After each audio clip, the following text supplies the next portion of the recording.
To that effect, last week it wasn't like this. But by coming week, I believe it should be better than this. Amen. Amen. We use this hour to greet our members.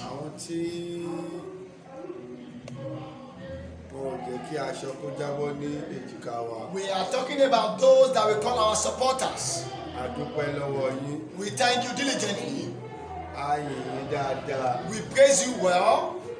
Afakoko ìtúkí gbogbo àwọn tí wọ́n wò wá lórí afẹ́fẹ́. We also use this opportunity to greet those watching us on air. Tí wọ́n wò wá lórí afẹ́fẹ́. Those watching us on air. Ẹ̀yin màmá wa, ẹ̀yin bàbá wa. Mothers and fathers. Láti Amẹ́ríkà. From America.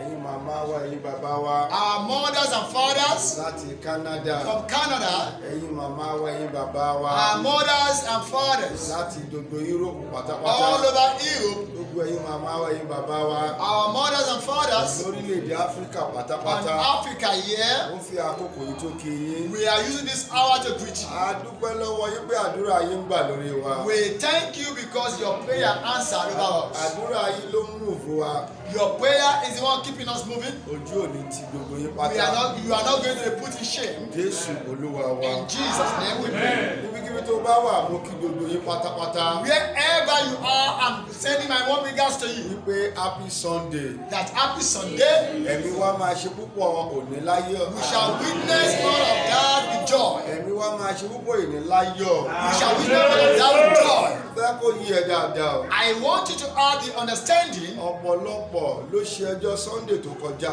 Majority of people spent last Sunday. Ṣùgbọ́n Sunday wọn ò ní orí ọ̀fẹ́. But they were unable to observe it this Sunday. Èyí tí mo rí gan wà nínú wọn náà. The one I saw is among it. Nínú ọ̀sẹ̀ tó kọjá.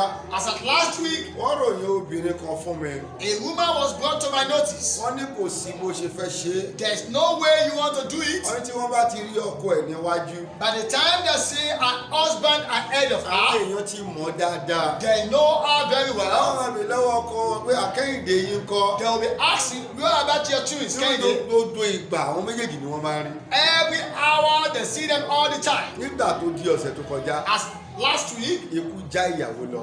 the death took her away. Jẹ́ kí n sọ fún ọ. Let me tell you, Àìlọ́gbọ́n àti àìlóye ló ń ṣe ẹ́. we don't have the wisdom and the knowledge. Ọ̀pọ̀lọpọ̀ dẹ̀ ní ọgbọ́n, ọ̀pọ̀lọpọ̀ tún ní òye bákan náà. Majority have the wisdom and the knowledge. Ṣùgbọ́n ẹ ò bẹ̀rù ẹni tó dá wa But sílé ayé. you do not fear the creator. Àìbẹ̀rù ènìyàn tó dá ọ sílé ayé. When you don't fear your creator, Òun ló pọ̀ jù kí ṣe pé a ò ní ọgbọ́n bẹ́ẹ̀ sì ni a ò lóye. it's not that we don't have the wisdom and the knowledge. Àìnírìgáàdì ẹni tó ní ẹ̀mí. You don't regard the people that have the spirit. Àìnírìgáàdì ẹni tó ní ẹ̀jẹ̀ ara The rẹ. one that owns your blood. Àìnírìgáàdì fún ẹni tó ní omi ara rẹ. The one that owns the water in your Òun system. ló pọ̀ jù nínú ayé yìí. Is many in this world. Fún ẹni tó dá wa sílé ayé. For our creator. Ọ̀pọ̀lọpọ̀ ló ti kú. Majority have died. Ọ̀pọ̀ ti ṣègbé. Majority have perished. Ọ̀pọ̀ tí ẹ̀ ti lọ. Majority have gone. Wà á ní orí ọ̀fẹ́. But we have the grace. Ṣùgbọ́n orí ọ̀fẹ́ tó ní ò mọ́. The grace you have, you don't know it. Orí ọ̀fẹ́ tí Ọlọ́run sì ń fún ọ ni wípé. The grace God is giving Kó you o má kú sínú ẹ̀ṣẹ̀ yìí. for you not to die in Tó o sin. bá padà kú sínú ẹ̀ṣẹ̀. If you die in sin eventually, Ojú Ọlọ́run máa korò lọ́rùn. God will not be happy. Kò kíyà pẹ̀lú He ẹnikẹ́ni. doesn't care with Tó anyone. bá ti lè lajú sọ̀rùn báyìí. Immediately you open your Tó eyes sì in jẹ́ heaven wípé nínú ẹ̀ṣẹ̀ yìí náà ló kú sí. and truly you die in the sin. There is no option. Kò sí ọ̀nà àbáyọ Níbi mìíràn. tó bá wà, Wherever you are, tún ìwà rẹ ṣe. amend your ways. Tún ọ̀nà rẹ ṣe. Amend your ways. Ẹ tún ìṣe yín ṣe níwájú Olúwa. Amend your character. Nawọ́ rẹ sókè. Raise your hands. Mi ò ní ṣe kí n má gbàdúrà fún orílẹ̀-èdè wa. There is no way I will not pray for my country. Orílẹ̀-èdè wa Yorùbá nation. Our country, Yoruba nation, Nítorí wípé ó because ti jẹ́ omi ara mi. it's now part and parcel Ó of me. ti jẹ́ ẹ̀jẹ̀ mi. It's now part and parcel Mo of ti me. ti bá orílẹ̀-èdè Yorùbá nation múlẹ̀. And I have a covenant in Yoruba Nítorí nation. báyẹ̀ pò ló máa da ẹ̀mí mi. If truly you want to take my Màá life, ṣe èyí fún àwọn ọmọ mi. I will do this to my children. Màá sì ṣe fún àwọn tó ń tẹ̀lé wípé kí ó ṣe é ṣe fún wa. And I will do it for those that support those that Nawọ́ rẹ sókè. raise your Jẹ́ ká hands. jọ gbàdúrà fún Yorùbá nation. Let us pray for Yoruba nation. Gbogbo ibikíbi tó bá ti ń gbọ́ mi. Wherever you are watching Jẹ́ us, ká jọ gbàdúrà fún orílẹ̀-èdè tó dára let yìí. us pray for this good nation. Orílẹ̀-èdè tí Ọlọ́run ti fi ọwọ́ sí The yìí. one God has Jẹ́ endorsed. ká jọ gbàdúrà fún orílẹ̀-èdè Let us yìí. pray for this country. Orílẹ̀-èdè tèmi àti orílẹ̀-èdè tirẹ̀. My own and yours. Orílẹ̀-èdè tí a máa fi sílẹ̀ fún àwọn ọmọ wa. That we are going to love our Ní children. ìgbà tí a bá wà nínú kòtò. By the time we are in the Tí grave, inú wa sì máa dùn and we pé are going to be a happy fi orílẹ̀-èdè lé àwọn ọmọ wa that lọ́wọ́. we have given them a good Nawọ́ rẹ one. sókè. Raise your Ní hand. gbogbo ibikíbi tó bá wà. Wherever you are, Pariwo jáde. you will shout loud and clear. Ọkùnrin obìnrin ni. Both men or women ní orílẹ̀-èdè yẹn lára. that is tormenting that nation Kí oṣù yìí tó parí. before this month ends. Olúwa kó jó òkun ẹ̀mí wọn. God should take their lives. Pariwo sọ di àdúrà. Orílẹ̀-èdè My country, orílẹ̀-èdè rẹ. your country, Ẹnikẹ́ni anyone tí ní Yorùbá nation lára. that is tormenting your Olúwa nation, jó òkun ẹ̀mí wọn. take their lives. Ohun tí mo bèrè lọ́wọ́ rẹ ni. That is not right. Ẹ já òkun ẹ̀mí wọn fún mi. Take their lives. Ẹnikẹ́ni Anyone, obìnrin ọkùnrin. women or men, Ọmọdé òbí àgbàlagbà. adult or young Òun ní gbàgbọ́dọ̀ lórí orílẹ̀-èdè yìí. going against us. Ẹ já ẹ̀mí wọn dànù. Father, take their lives. Ó máa gbàdúrà yẹn dára.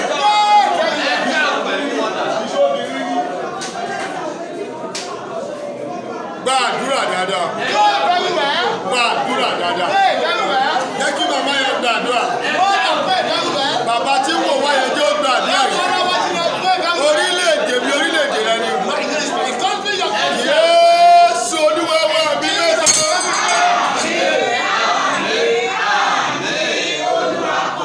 Àtẹ̀wọ́ fún Jésù kò jókòó. Clap Jesus and have your seats.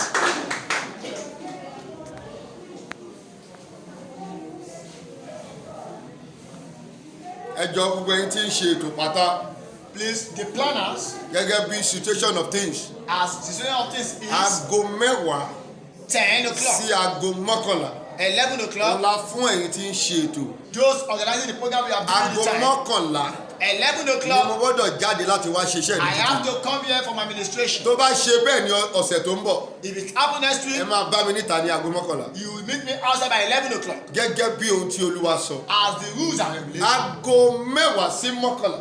Within 10 to 11, Ohunkóhun tẹ́ ẹ bá fẹ́ ṣe, whatever you want to do, ẹ ti yanjú ẹ̀. perfected it. Aago méjìlá ló yẹ ká parí sí. This service is supposed to end Nítorí at 12 situation níbi tá a wà yìí. because of the situation of where we are. Nawọ́ rẹ sókè. Raise your hands. Nawọ́ rẹ sókè. Raise your hands. Olúwa tó rán mi sí yín. God sent me to Jẹ́ you. ká kárí gbàdúrà ẹ̀yọ kan yìí. Let us quickly pray this. Níbikíbi tó bá ti ń gbọ́ mi. Wherever you are watching me, Alábọ̀dé tó ní tóun ò bá kú Yorùbá nation ò ní wá sí ìmúṣẹ. the evildoer that said that until he will not die, that the revelation will not come to Mo pass. gbọ́ yẹn ní etí mi I báyìí. heard it somewhere. Àní alábọ̀dé tó ní tóun ò bá ti kú. I mean the antagonist that said that he will not die. Ohun tí èmi àti ẹ̀ ń pariwo lé lórí. What we are shouting, Yorùbá nation tá a jọ ń pariwo lé lórí. one nation Tó ní kò ní wá sí that will ìmúṣẹ. not come to pass. Olúwa Oh Lord, ẹ yọ okùn ẹ̀mí rẹ̀. Father, take their life. Nítorí ọwọ́ rẹ ni okùn ẹ̀mí wá wà. Because our lives in your hands. Bó bá yẹ pé tòótọ́ ló lọ́wọ́ sí Yorùbá nation yìí. If truly you endorse your nation, Olúwa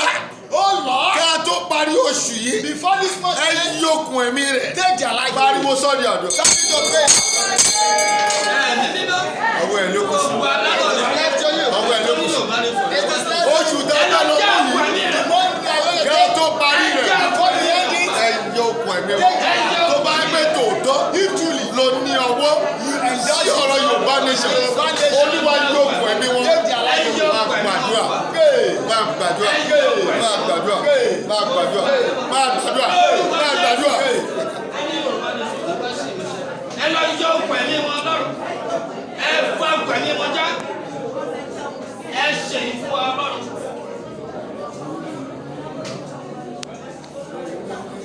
Ẹ lọ yọ òkú ẹ̀mí wọn. Gbàdúrà ẹ dáadáa. Pray diligently. Níbi tó bá ti ń gbọ́ mi. Wherever you are Máa hearing me, gbàdúrà dáadáa. pray it inwardly. Gbàdúrà yìí dáadáa. Pray very well. Jésù Olúwa wa. Nawọ́ rẹ síwájú. Stretch your hands to the Lólóhùn front. àsọtẹ́lẹ̀ mẹ́ta. 3 prophetic man. Ìwọ mọ̀ pé tó o bá ti gbàdúrà fún Yorùbá nation. You don't know when you pray for your nation, O ti gbàdúrà fún ara rẹ. you have prayed for yourself. Bíbélì ló sọ. The Bible says, Àwọn tó ń wá àlàáfíà people Jerusalem. seeking for the peace of Ó Jerusalem, sì ṣe rere. they shall all prosper. Má gbàdúrà fún Yorùbá nation. When you pray for your nation, Gbàdúrà tara rẹ nìyẹn. you are also praying Mi ò ní yours. láti gbàdúrà mi lẹ́yìn yìí. I don't need to enter any prayer after this. Nawọ́ rẹ síwájú. Stretch your hands. Ọlọ́run. Oh Lord, Mo tó fi wọ̀n mí nìyí. this is what you showed Kí n tó bẹ̀rẹ̀ iṣẹ́ yìí. before commencing this work. Kí n tó bẹ̀rẹ̀. Before I commence, ọ̀rọ̀ Yorùbá nation. Yoruba nation, Ohun tó fi wọ̀n mí ni. this is what you showed Oní me. Nàìjíríà máa pín. Now Nigeria is going to be divided. Mo tún fẹ́ rán ẹ létí ni. I still want to remind you, Ohun tó fi wọ̀n mí nìyẹn. this is what we have Oní shown you, Nàìjíríà máa pín. that Nigeria is going to divide. Ìkejì ni wípé The second one, oní Yorùbá Yoruba, ó ló máa yọ lára wọn. that the Yoruba will be separated from them. Ìkẹta ni wípé The third one, ó jẹ́ kí n mọ̀ dáadáa. you make me to Ó ní understand àwọn tí ń rúlu ìlú yìí. people ruling this country, Àwọn tí ń ṣolórí ìlú yìí. that our leaders in Ó this ní wọn ò country, ní jẹ́ ká lọ lálàáfíà. they will not allow us to go in peace. Ẹlẹ́ẹ̀kẹrin ni wípé The fourth one ó ní is ká gbáradì ogun. that we should prepare for war. Bàbá Father, agbáradì ogun nínú àdúrà láàárọ̀ yìí. we pray in this prayer now. Nínú àdúrà In our prayer, agbáradì ogun. we gather in war. Gbogbo ètò nínú Yorùbá nation ní ṣojú o. Anyone that said that you will not witness your Tó bá jẹ́ nation, pé tòótọ́ if truly ìwọ ló fi rán Yorùbá nation that wọ̀ you wá. have shown us the revelation, Ìwọ ló ní bí o dá sí ọ̀rọ̀ Yorùbá nation. you will intervene in your Kí nation oṣù tó ń bọ̀ tó parí. before the end of next month. Mo ń sọ oṣù kẹfà I'm talking about 6 nínú ọdún 2021 June, the June tó tó parí. before it ends, Olórí wọn gangan their head. ẹ pàdánù fún wa.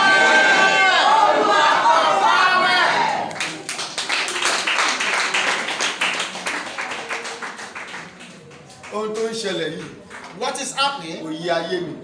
It is the experience of the war. Ayé ògùnfọ̀ kó ṣe dáadáa o. I want you to do very Wọ́n lè well di Sunday tó ń bọ̀. by next week Sunday. Máyà kì í ríro aṣọ ìlọ́run yìí So mọ́. that don't let me see this Ohun tó from bá wà you. lọ́kàn mi kì í fi pamọ́. I don't keep this Mi in ò my dẹ̀ mind. fẹ́ mọ bó bẹ́ẹ̀ ni yẹn ṣe lè jẹ́ láyé I mi. don't want to know the kind of Mo person bẹ̀ it yín is. pẹ̀lú ìyọ́nú Ọlọ́run. I beg it all. Ẹ wo bí ohun tó ń ṣẹlẹ̀ yìí ṣe ń ṣẹlẹ̀. What is happening? Òun ni Olúwa ti sọ fún wa. And that is what God Ó has ní ní spoken ìgbà to kan. us. He says sometimes Ẹ̀yin yóò rí mi. you are going to see Ní me. ìgbà kan. Sometimes Ẹ̀yin kì yóò rí again, mi. you will not see me again. Má rò rárá o. Pardon? Má rò rárá. Don't think it at Mo all. lè sọ̀rọ̀ pẹ̀lú ẹnu lónìí. I can speak with mouth today. Wàá rí gbé ní ọ̀sẹ̀ tó kọjá náà ẹnu náà mo fi sọ̀rọ̀. Last week I speak with mouth. Ṣùgbọ́n mo fi dá ẹ lójú. But I am Bí confirming Olúwa to ti you, ń bẹ. as God Bí liveth agbára rẹ̀ ń bẹ and the pẹ̀lú. power liveth, Nítorí pé ohun tó lè ṣe it nìyẹn. is what he can Ohun tó do. lè ṣe ni mò ń sọ nípa I am rẹ̀. telling you what Tó he bá can máa do. di ọ̀sẹ̀ tó ń bọ̀. By next week, Microphone ló máa rí lẹ́nu you will jù. see my Mo ń sọ nípa ohun tó lè ṣe. I am telling you what he can do. Ìwọ ló mọ ohun tó lè ṣe. It is you that you don't know what he can do. Bíbélì sọ dájúdájú. The Bible confirms Mo it. sì dúró lórí àpáta And I am Jésù. standing on the rock of Olúwa Christ. sọ wípé The Lord says kíkíní nínú ọ̀rọ̀ òun. that the little Ó word ní ayé àti ọ̀run lè kọjá. that the heaven Ṣùgbọ́n and kíkíní earth nínú can ọ̀rọ̀ pass, the òun. little words. Olúwa sọ wípé He said, kò ní lọ láláì. it will not go in Pàtẹ́wọ́ rẹ̀ vain. fún Jésù. Now Jesus,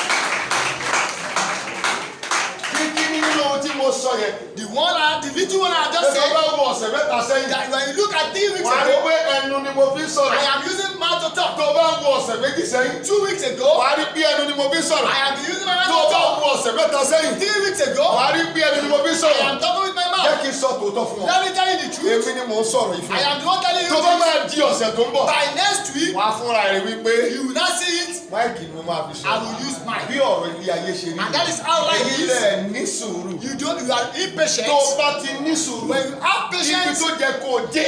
where is the person Wàá that doesn't know débẹ̀. you get there? Sùúrù ni kò lè ṣe o. Oh, not only patience, Wàá ní sùúrù. you have patience Wàá dẹ̀ tún ní focus. and you must be Àwọn focused. tí ò ní sùúrù. People that don't have patience, Àwọn tó ní sùúrù ẹ̀mí. people that have Tí patience, wọ́n ò ní focus. and they don't have Kò the débi focus, tí wọ́n dé láyé. they don't get their Pàtẹ́wọ́ fún destination. Jésù. Like Jesus. Bẹ́ẹ̀ni sọ Isaac wà nínú sáfíìsì yìí. Is Mr. Isaac in the service?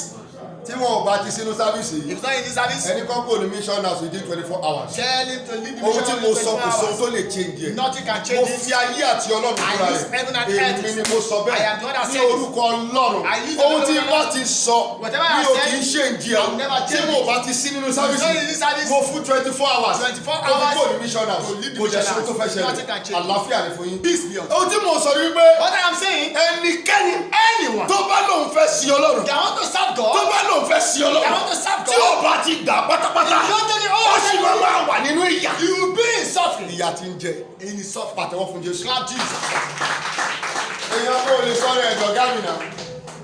One cannot make himself as a Ọ̀gá God. méjì ò lè sí nínú ọkọ̀. Two boss cannot be in a ship. ìyẹn la ṣe sọ wípé That is what we are saying. Gani Adams ò lè lóun fẹ́ jẹ ọ̀gá. Gani Adams can never say he wants to become a captain. Sunday Igboho òun náà ló fẹ́ jẹ And ọ̀gá. Sunday goes there, he wants to become a captain. Yorùbá nation ò lè dúró. Yorùbá nation cannot stand. ẹni tá a mọ̀ ní kẹ́ jẹ́ kó jẹ́. Person we know, but we must give the ẹni person tí Ọlọ́run gbé kalẹ̀ ní kẹ́ jẹ́ kó jẹ́ because ọ̀gá. God has decided. ẹni tó jẹ́ kó tì síwájú ní kẹ́ jẹ́ kó The jẹ́. one that's about to push it forward is the kì one í ṣe tó máa tì í débi kan tó máa padà lọ́dọ̀ bribe. one that will take you to a a ti ní wọn tẹ́lẹ̀ pé wọ́n ti gba bribe. We have seen them, they have collected kì í bribe. ṣe ẹnìyẹn la fẹ́. We don't want the person. ẹni tó lè dé níbi tó ń lọ gangan. When they can tell you is bí that ọjà méjì bá wà nínú if ọkọ̀. there is still captain in the ship, ọkọ̀ yẹn máa dànù ní. the ship will capsize. ẹ̀yin lẹ sowí àgbàlagbà nù. You have thrown away the adage of the àwọn elders. àgbàlagbà ti sọ̀rọ̀ gan. The elders have spoken. nítorí pé bóyá western life ọ̀ bóyá ayé èyìnbó tẹ́ ẹ gbé. Because of the Western life influence, ó jẹ́ kẹ́ ẹ sowí àgbàlagbà you nù. have lost the adage of the proverb. ọ̀gá méjì tẹ̀rí yẹn. Two wọn ò captains lè gbé inú ọkọ̀. can never be in a ship. lẹ́yìn Tinubu lẹ́kọ̀ọ́ After Tinubu left, ẹnìkan ò lè dìde. there is no one that àti can tí rise Tinubu bá tún padà. except he died. ṣùgbọ́n mo gbàgbọ́. But I believe Tinubu ò lè lọ́dún ìkọjá. he can never see the end of this ẹ̀kọ́ year. sínú ìwé ìrántí. Put it in the book of remembrance.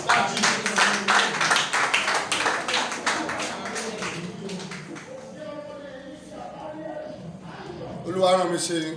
I am sent to you. rán mi ṣe yín. I am sent to ẹ you. má kọ ìwé kankan sí mi lọ́wọ́ tí mo wà yìí. Please, no any information ẹni you ìwé tó need bá to fẹ́ kọ́ sí mi pé kí ẹ rán mi létí ohun tí Olúwa sọ. is whatever you remember what God has told you. ohun tó Olúwa sọ. That what God has mo ní said kí ẹ rán mi létí. is to remind me. pé mo lè gbàgbé láàrin ìrìnàjò tí mò ń lọ. I've forgotten during this journey ohun tí Olúwa ti sọ what the Lord has written látijọ́ Friday. since on tí Friday, ẹ̀dẹ̀ ti kọ sílẹ̀. and you have written mo ní it. kí ẹ rán mi létí. You should remind me about ojú that. òní tì yín. You will not be put to rán mi shame. ṣe yín. I am sent to you. Stop wasting God time. Yé fi àkókò Ọlọ́run ṣòfò. láti sọ Òtítọ́. pàtẹ́wọ́ fún Jésù. Clap Jesus.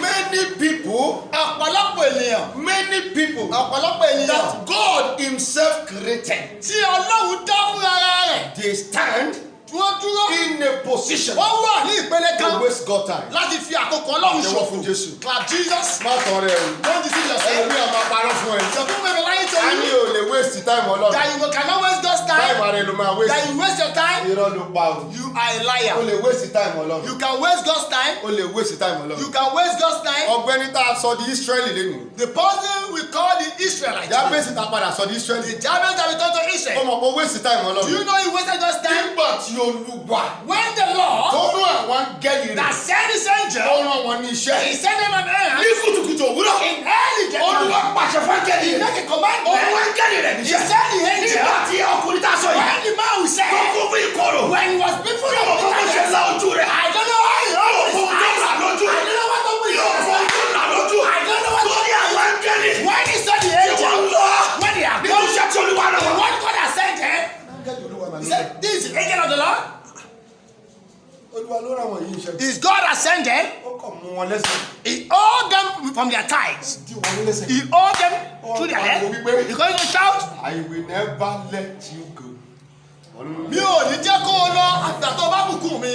I will never let you go. I will never let Ó ní mi ò ní jẹ́ kó o lọ àgbà tó bá bùkún mi. Mi ò ní jẹ́ kó o lọ àgbà tó bá bùkún mi. I will never let Ó ní kí mi ò ní jẹ́ kó o lọ o àgbà tó bá bùkún mi. Àgbà tó bá bùkún mi, mi ò ní jẹ́ kó o lọ. Olúwa rí pé The Lord have seen it. áńgẹ́lì ní determination gan. That he has a ó sì determination. rán àwọn áńgẹ́lì níṣẹ́. And he sent the tí angel. wọ́n ní láti jẹ́ iṣẹ́ And yìí. they had to deliver it. ìfẹ́ rẹ̀ tó mọ́. God for immediately in the morning. Oh my God. Ọlọ́run mi. lẹ́sẹ̀kẹsẹ̀. Immediately. Olúwa ṣèyí protocol. He changed protocol. ẹni tá a ti pè lọ́mọ ìbànújẹ́. The person we are about to say with child. tá a ti ní kò ní ṣe àṣeyọrí They say láyé. you don't be prosper. ẹni tá a ti sọ pé kò sọ̀rọ̀ lórí That ọ̀rọ̀ rẹ̀. there's no case over here ẹni tó again. lúwo tiẹ̀ mójú sọ́dún ẹ̀ mọ́. That God did not even consider Olúwa about ti it. ẹ̀ mọ̀ bójú ẹ̀ sí tì You mọ́. don't even know maybe he's a sister. nítorí iṣẹ́ tí Olúwa náà máa ń gbọ́. Because of the work he said. tó sì dá àwọn áńgẹ́lì yẹn dúró. And the holy angel. Olúwa ní kí ló fẹ́ gan. What do you want? mo rán àwọn ènìyàn yìí I níṣẹ́. have sent them a kí ló message. mú ẹ dá wọn dúró. Why did you stop there? pariwo jáde. Shout ó there. ní ọmọ ìbànújẹ́ ni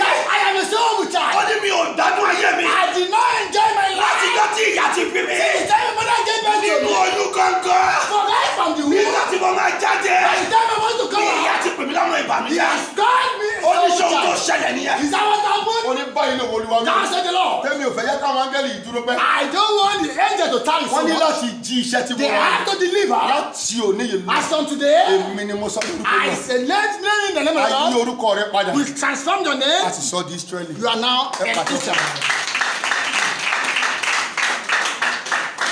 Sọ́dọ̀kọ̀ èèyàn lè dá Ọlọ́run dúró. To that effect, one can stop God. Àṣìṣe òwe ni o. It's an understatement. Àwọn àgbà ò tiẹ̀ pòwe yẹn, èyí lẹ pòwe yẹn fúnra yín. An elder does not say that Ó jẹ́ always, máa ń bí mi nínú gan. and I always get Wọ́n food. ní àá lè dá Ọlọ́run dúró ara ẹ̀ ló dájú. That you cannot stop Ó God. lè dá Ọlọ́run dúró. You can stop God. Látijọ́ tí mo ti tú ibí báyìí. Till the time I have unhooked this Kí n má case, wàá sá eré kankan. if I didn't want elder Ṣé scatter, mo ò dá Ọlọ́run dúró nìyẹn? have I not stopped God? Pàtẹ́wọ́ fún Jésù. Clap Jesus Christ. Kì í ṣe pé mo ná owó nìkan o. It is not that I spend only money. Mi ò tún lè jáde láti lọ ṣe anything. I can't go out to do anything. Mo gbogbo àwọn òṣìṣẹ́ tó ṣiṣẹ́ lórí òkè yìí. All the workers on this Bí mountain, wọ́n bá ti bẹ̀rẹ̀ báyìí, immediately they started, àjọ máa bẹ̀rẹ̀ ni. we start with Nítorí prayer. ìdí tí mo ṣe dúró tì wọ́n ni wípé The reason for that, ṣéǹjì tó wà lọ́wọ́ mi. my little change, Àwọn rédì láti gba ṣéǹjì yẹn lọ́wọ́ they are mi. ready to collect the Wọn money. ò dẹ̀ ní ṣiṣẹ́ kankan. They will not do Wọ́n anything. dẹ̀ parọ́ fún ipá wọn ti And ṣiṣẹ́. they will tell me that they have done. Olúwa dẹ̀ ti sọ pé kí n tó bẹ̀rẹ̀. And God have told me, Ó sọ fún mi Àlàbá. He said, Alaba, Báyìí lòun Olúwa wí. thou said the Lord, Èmi ti promise yẹ o. I have promised you, Oṣù kan mo máa fi parí bí o. I will complete this place in a year, in Àfi a tí month, àwọn òṣìṣẹ́ except the tí laborers. wọ́n bá fa ọwọ́ wọn sẹ́yìn. Delay time. Ẹ pàtẹ́wọ́ fún bàbá. Clap the king. Ènìyàn lè dá Ọlọ́run dúró.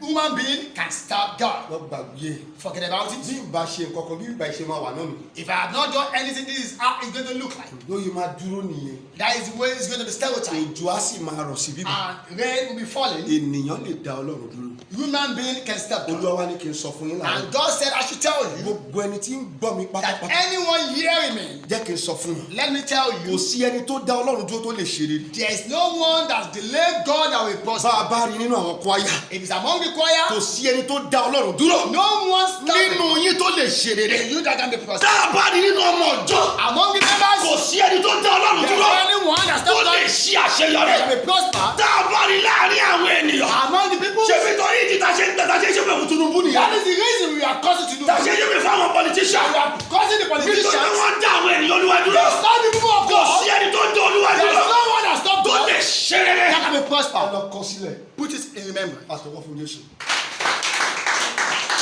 Ohun tó Olúwa ní kí n sọ fún ẹ nìyẹn. I God said, I should tell you. Kí ló dé tó ṣe ń dá òun dúró? Why are you stopping Kí me? ló dé tó ṣe ń dá òun dúró? Why stopping Kò me? lè wá láti òkè He cannot come down from kó wá heaven jà fún ẹnikẹ́ni. and fight for Má anyone. jẹ́ kí wọ́n tún àṣìṣọ ọ̀rọ̀ ló sọ. It's an understatement. Kọ́ máa ní pé ìwọ ló jẹ́ rédíò lè dọ́lọ́run dúró. That you are the one that stopped yourself. You Kí are not- Mósè má lọ da àwọn ọmọ Ísírẹ́lì sílẹ̀. If Moses did not say the Israelites, Wọ́n sì máa jẹ ẹrú Egypt títí di there èyí. will still be a slave to the Egyptians. Ìwọ gbọ́ pé Ọlọ́run sọ̀kalẹ̀ rí. Have you ever heard that God descended from heaven Ó wá mú ọkọ̀ àti ìbọn wá fi jà. and He comes with canoe and Ènìyàn ni gun? Ọlọ́run máa wọ inú rẹ̀. He will enter a human being Bó ṣe wọ inú wa tá à ń sọ̀rọ̀ Yorùbá as nìṣẹ́. He enter into Bó us ṣe wọnú Sunday Ìgbòho. as He enters us only go. Bẹ́ẹ̀ náà ló ṣe wọnú Mósè ti dání. And the opposite of those. Ó ní jáde. God, Lọ sọ fún ààrẹ orílẹ̀-èdè. go and tell the king of Jẹ́ kí the àwọn ènìyàn mi kó lọ. let my people go. Jùlọ tí kò bá gbọ́ bí Adébóyè. If he did not listen like Adeboye, Tí kò bá gbọ́ gẹ́gẹ́ bí Olúkọ̀yà. as Olukoya, Tí wọn ò bá gbọ́ gẹ́gẹ́ bí Oyèdépò. he did not hear like Oyedepo. Bí wọn ò bá gbọ́ gẹ́gẹ́ bí àwọn pásítọ̀. He did not listen Tí they wọ́n are like pera wọn ní pastors. ìránṣẹ́ They olóṣèlú call ìránṣẹ́ themselves the servant of God and Wọ́n máa dá iṣẹ́ Olúwa dúró. they will stop the work of God. Wọ́n máa dá iṣẹ́ Olúwa They dúró. will stop the work of God. Wọ́n máa dá iṣẹ́ Olúwa They dúró. will stop the work of Kí God. Olúwa fẹ́ ṣe? That what will God Ohun do? tó lè ṣe fún ọ ni pé wọn ò ní ṣe rere. The only thing they can do is that they will not be prosper. Ṣùgbọ́n wọ́n lè dá iṣẹ́ Olúwa dúró. They can still stop the work of God. Ẹ pàtẹ́wọ́ fún Jésù. Clap Jesus.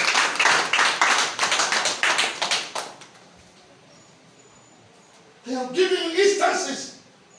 Mo fún ẹ ní àwọn ìrírí o. Don't tell me that no one can stop the word of Wọ́n ṣe God. sọ fún mi wípé kò sẹ́ni tó lè dáṣẹ́ Olúwa dúró. Wọ́n lè dá iṣẹ́ Olúwa dúró. They can stop the work of God. ọmọ onílẹ̀ gan dé bí báyìí. The children of the landowner came nígbà tó here. dé bí báyìí. When they came here, ó ní torí pé ó jẹ́ ṣọ́ọ̀ṣì ni o. it's because it's a church. ó ní torí pé ó jẹ́ ṣọ́ọ̀ṣì ni. It's because it's a church. ó ní ṣọ́ọ̀ṣì àti mosque. Church and mosques. àwọn kì í gbowó púpọ̀ lọ́wọ́ We wọn. don't collect much money from them.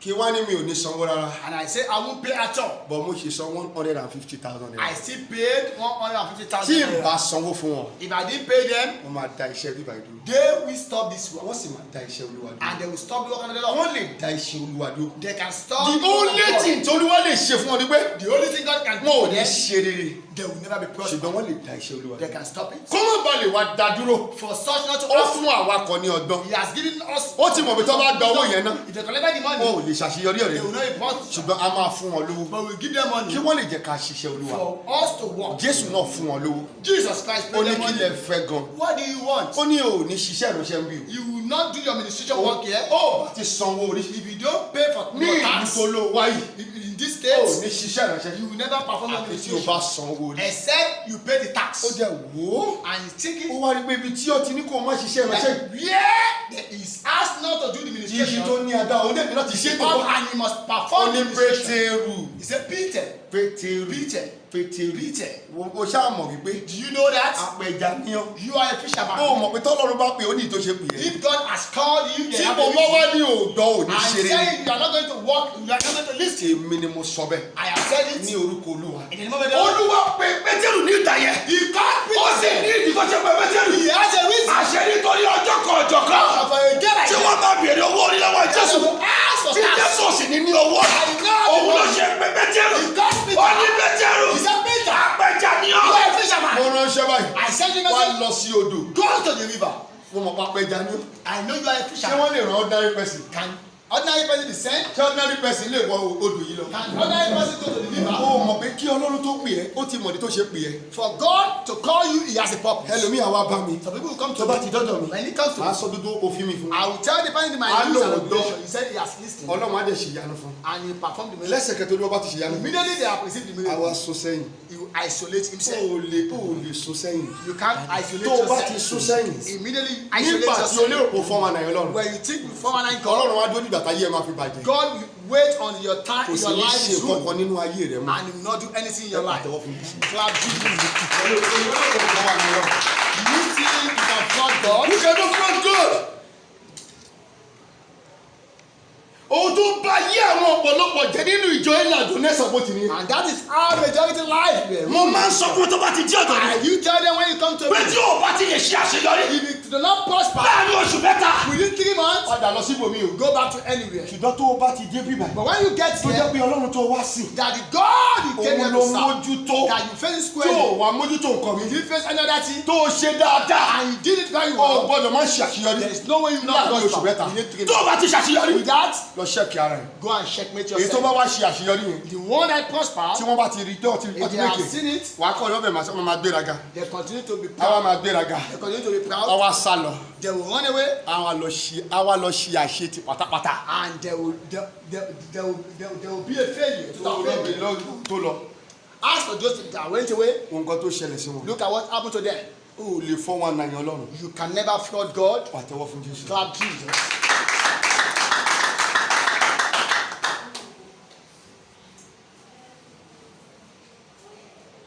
You can stop God. O lè dá Ọlọ́run dúró. You can waste God time. O lè fi àkókò Ọlọ́run ṣòfò. But listen to me. Ẹ gbọ́ mi tó o. o bá ti ń rò lọ́kàn ara rẹ bẹ́ẹ̀ When you have it in your o mind fẹ́ dá ọlọ́run dúró that you want to stop God, máa rò wípé o lè ṣàṣeyọrí nìyẹn. have it that you can never be prosper. that is all. Òtítọ́. o lè dá ṣe olúwa dúró. You can't stop the tó o work bá of ti wá rí God. pé o fẹ́ dá dúró yìí When you now see that you want to stop máa the rò work of lọ́kàn God, ara rẹ continue to consider o lè it ṣe àṣeyọrí. that you can never be wọ́n prosper. lè dá iṣẹ́ olúwa dúró. They can stop the work of akọ́ tó God. nu mi látàárọ̀ nìyẹn. That is all my emphasis. ọlọ́run sì pé Jésù sì pé Pétérù Jesus Christ called Peter, a lọ sí di ẹja let's go to the river. àbí ṣé mo lè pè ya hallelujah kó wá kọrin fún mi. Can I call you? ṣé o mọ orin kọ ni. Does he know how to náà ọlọ́run build the voice àwọn kan nítorí pé ó ní láti kọrin fóun ni. God has built some people's voice because they can sing for him. ọlọ́run gbé àwọn kan sókè wọ́n di ọlọ́lá lónìí nítorí pé bí irú bíbá ìṣeré kí wọ́n kọ̀ déédéé kọ́ ní kí ló ṣẹlẹ̀ kọ́ dẹ̀ fún wa ló ká parí rẹ̀. God elevate some people in order to support the work of God. tó bá dẹ̀ ní ò ṣe When he said cannot do jẹ́ it, ká máa wòran let's worship. ìgbẹ̀yìn wọn ń padà dáa They don't have a good pàtẹ́wọ́ end. fún Jésù. Clap Jesus. ó sì pé He called him Pétérù Peter. sáré wá lọ báyìí o Let's quickly go. a ní láti preach bí o We need to preach. àbí a ní láti ṣe kí ni We need to preach. tó bá ti dé odò When you get to mo the mọ̀ pé river, expert gidigidi gan I know you have the experience. Jésù fúnra ẹ̀ lè lọ ṣe ṣùgbọ́n Jésù ò mọ̀ nípa ẹja God, Jesus Christ does not know about fish. ẹni tó mọ̀ nípa ẹja náà la máa rán We call the Jésù ò lè dá ṣe dodo iṣẹ́ Jesus Christ cannot mi do ò it. lè dá ṣe dodo rẹ̀ pátá I can't do it. àwọn tó alone. mọ̀ nípa àwọn kókó náà la máa pè síbẹ̀ Those that are specialists. we ṣé call mo lè them. èmi ni èmi fúnra mi lè ṣe bíríkìlà Can I do kí n ṣe ẹlẹ́tíṣà the electrician? ẹjọ́ mi lóhùn Answer. kí n ṣe POP I should do POP. àwọn tó bá mọ̀ nípa rẹ̀ We call the professionals. àwọn náà la máa pè You call them. ó sì pè Pétérù He called Peter. olóyè wa máa lọ báyìí Move. tó mo mọ̀ nípa rẹ̀ I know you know about it. nígbà tó dẹ̀ débẹ̀ tó tó When he got there, bí Olúwa ṣe sọ fún ló ṣe ṣe as Jesus Christ ó told kọ̀ him, ju okùn sínú odò he threw the ó ní net. ẹja kìíní tó bá kọ́kọ́ gbé dìde First fish. ìwọ kọ la inú rẹ̀ Open him out. yọ wà tó bá ti la inú rẹ̀ When you open ìwọ it, yóò rí owó nínú rẹ̀ you see money kó o san owó tèmi pay kó mine. o sì san tiẹ̀ And pay tó pè mí yours. àwọn méjì lájọ wá sí ìbàyí The two of us wọ́n dẹ̀ came ní pé here. tá a bá máa sọ̀rọ̀ jáde lẹ́nu We want to speak a it. ní láti san owó orí wa We must pay our pàtẹ́wọ́ tax. fún Jésù. Clap Jesus.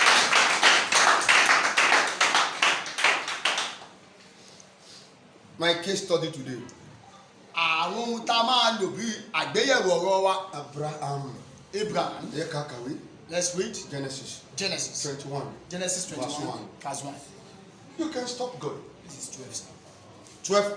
12 1 12 1. You can Genesis 12 stop 1. God. O lè jẹ́ Ọlọ́run dúró. tábìlámù bá lóun ò lọ́nà nìyẹn Abraham refuses, he will not go. ṣùgbọ́n nǹkan tó wà lẹ́yìn ẹ̀fà Abraham What is behind it ó ju èdè lọ is bí beyond Abraham bá that. lóun ò lè lọ If Abraham refuses, kò ní padà jẹ bàbá orílẹ̀-èdè he lẹ́yìn. can never become the father of the that universe. is it Abraham lè lóun ò lọ Abraham can decide ṣùgbọ́n tó bá that lóun ò ní lọ but when he refuses, he Abraham ò ní jẹ bàbá orílẹ̀-èdè. can never be father of ta ló ní family. ẹ̀pẹ́ tó fẹ́ kàwé. Who is better is going to Genesis 12:1. Genesis kí ló 12. sọ. Olúwa sì ti wí fún Ábúráhámù. kàwé dáadáa kí wọ́n dùn ẹ́.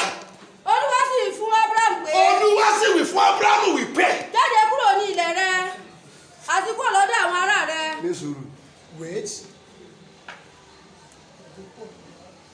Olúwa sì wí fún Abrahamu wípé The Lord told Abraham, jáde kúrò ní Ilẹ̀ rẹ. ilẹ̀ rẹ.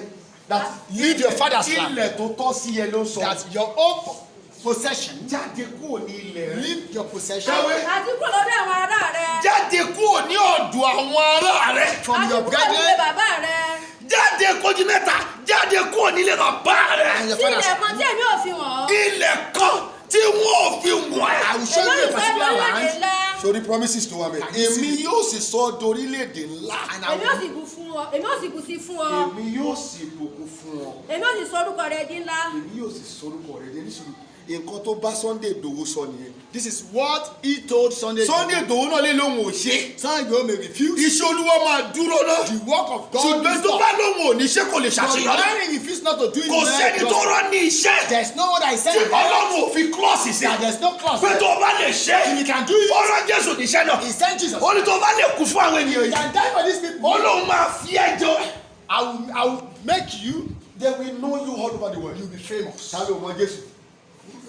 níbo ló wà tó mọ Jésù. Where are you that you don't know Jesus ìwọ Christ? ló dá Jésù.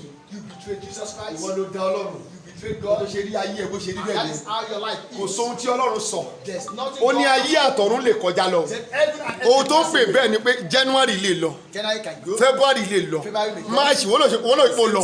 ó ní ṣùgbọ́n kíkí nínú ohun tó ń bá ti sọ. 20 words on his face. ó ní kò ní lọ láláìṣẹ. That will ẹ never pàtẹ́wọ́ come fún down Jésù. to pass.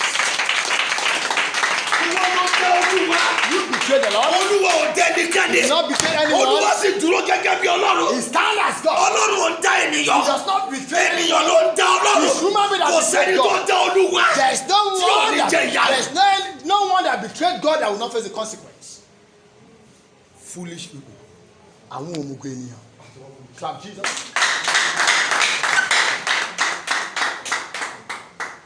ẹni tí mo ń ṣe oríire ẹ bínú mi. You can see that I'm progressing and you are still envying me. ṣé mi tí mo máa sùn ní aago 4:00 sí aago 5:00 ìdájí. I will sleep within 4:30 or 5:30 a.m. tó bá dẹ̀ di aago 8 màá tún ti jí. 8 o'clock I will have woken up. orí mi tí mò ń ṣe oríire òun bínú mi. You can see that I'm progressing and you are envying me. mo sọ débì kan nígbà tí mo wà ń ta lánàá. I said it yesterday when I was outside. wọ́n ní olórí burúkú yín báyìí. I said unfortunate person like you. rìdíìmù máa gbé aṣọ wá sínú bíbá. We bring clothes here. rìdíìmù máa gbé ráìsì dìdíkà kan á máa pín fún yín bíbá. Sharing rice here. kì í ṣe rìdíìmù nìkan o. It's not only rìdíìmù. ọ̀pọ̀lọpọ̀ ṣọ́ọ̀ṣì sì ni o. Many churches. wọ́n máa gbé wá sí ibà. They will bring it here. àti ijó tí olúwa ti mú mi rí ìràn wípé ohun tí wọ́n ń gbé wá iṣẹ́ wọ́n ti kọ́kọ́ gbé lọ nínú ilé kọ̀ọ̀kan tó gbé wá bíbá. As God has shown me the revelation that all these items they brought here all the time. wọ́n ní àwọn fi ràn yín lọ́wọ́. That they have used that. wọ́n wá gbé wá fún yín. They will bring it to ẹ̀yẹ you. wá kóra yín sí tẹ̀bẹ̀ sí ń jẹ́. Collect it and start eating it. wọ́n ti gba ògo yín lọ. Your glory has been taken. ìjọ wo lẹ́yìn rí mi ń ta tí mo lọ gba ráìsì ń ta. When last. ìjọ wo lẹ́rí pé wọ́n gbé aṣọ wá tí mo lọ gba aṣọ ń ta. ìjọ wo lẹ́rí ọmọ mi níbẹ̀ Or ni. my children. mo dẹ̀ kọ́ ẹ̀yin náà kì í ṣe pé mi ò kọ́ yín o. I trained you. ẹni tó bá padà lọ gba aṣọ Anyone that tó padà lọ gba ráìsì lọ́wọ́ wọn. collect the rice. bí ayé ẹ̀ ṣe rí la ayé ẹ̀ ṣe rí yìí. That is how their life. pàtẹ́wọ́ fún Jésù. Clap Jesus. nítorí aṣọ tí wọ́n gbé wá ráìsì tí wọ́n gbé wá wọ́n ti kọ́kọ́ gbé lọ sí ibì kan náà. They has been taken Kọ́ tó to gbé jọ́dún ẹ̀. before giving to you. gbogbo ògo tó wà láyé ẹ̀. All the glory you gbogbo have. tó jẹ́ kó fi ṣàṣeyọrí. All your natural gbogbo ẹ̀ lọ ti gbà lọ́wọ́ they rẹ̀. have taken it from you. nítorí ẹ̀ ló ṣe ni pé orúkọ ṣọ́ọ̀ṣì wọn lọ sókè. And that is why their church is ringing nítorí bell. pé o ò fẹ́ ṣiṣẹ́. Because you are lazy. ó ní iṣẹ́ kìíní kan lápá èjìká ni iyì kan wọ́n lè pé wọ́n lè gòyè iṣẹ́ ló kù sí. Mo máa ṣiṣẹ́ ọ̀rẹ́ mi. ẹ́ ṣe la fi ń dẹni gíga. Jáwé gbọ́n. ìbára ẹni fẹ̀yìntì bí ọ̀lẹ́ làárín. mẹ́rin gbẹ́kẹ̀lé Abiyamọ̀ṣẹ́. àjẹpamọ́ṣẹ́ ni pàtẹ́wọ́ fún Jésù.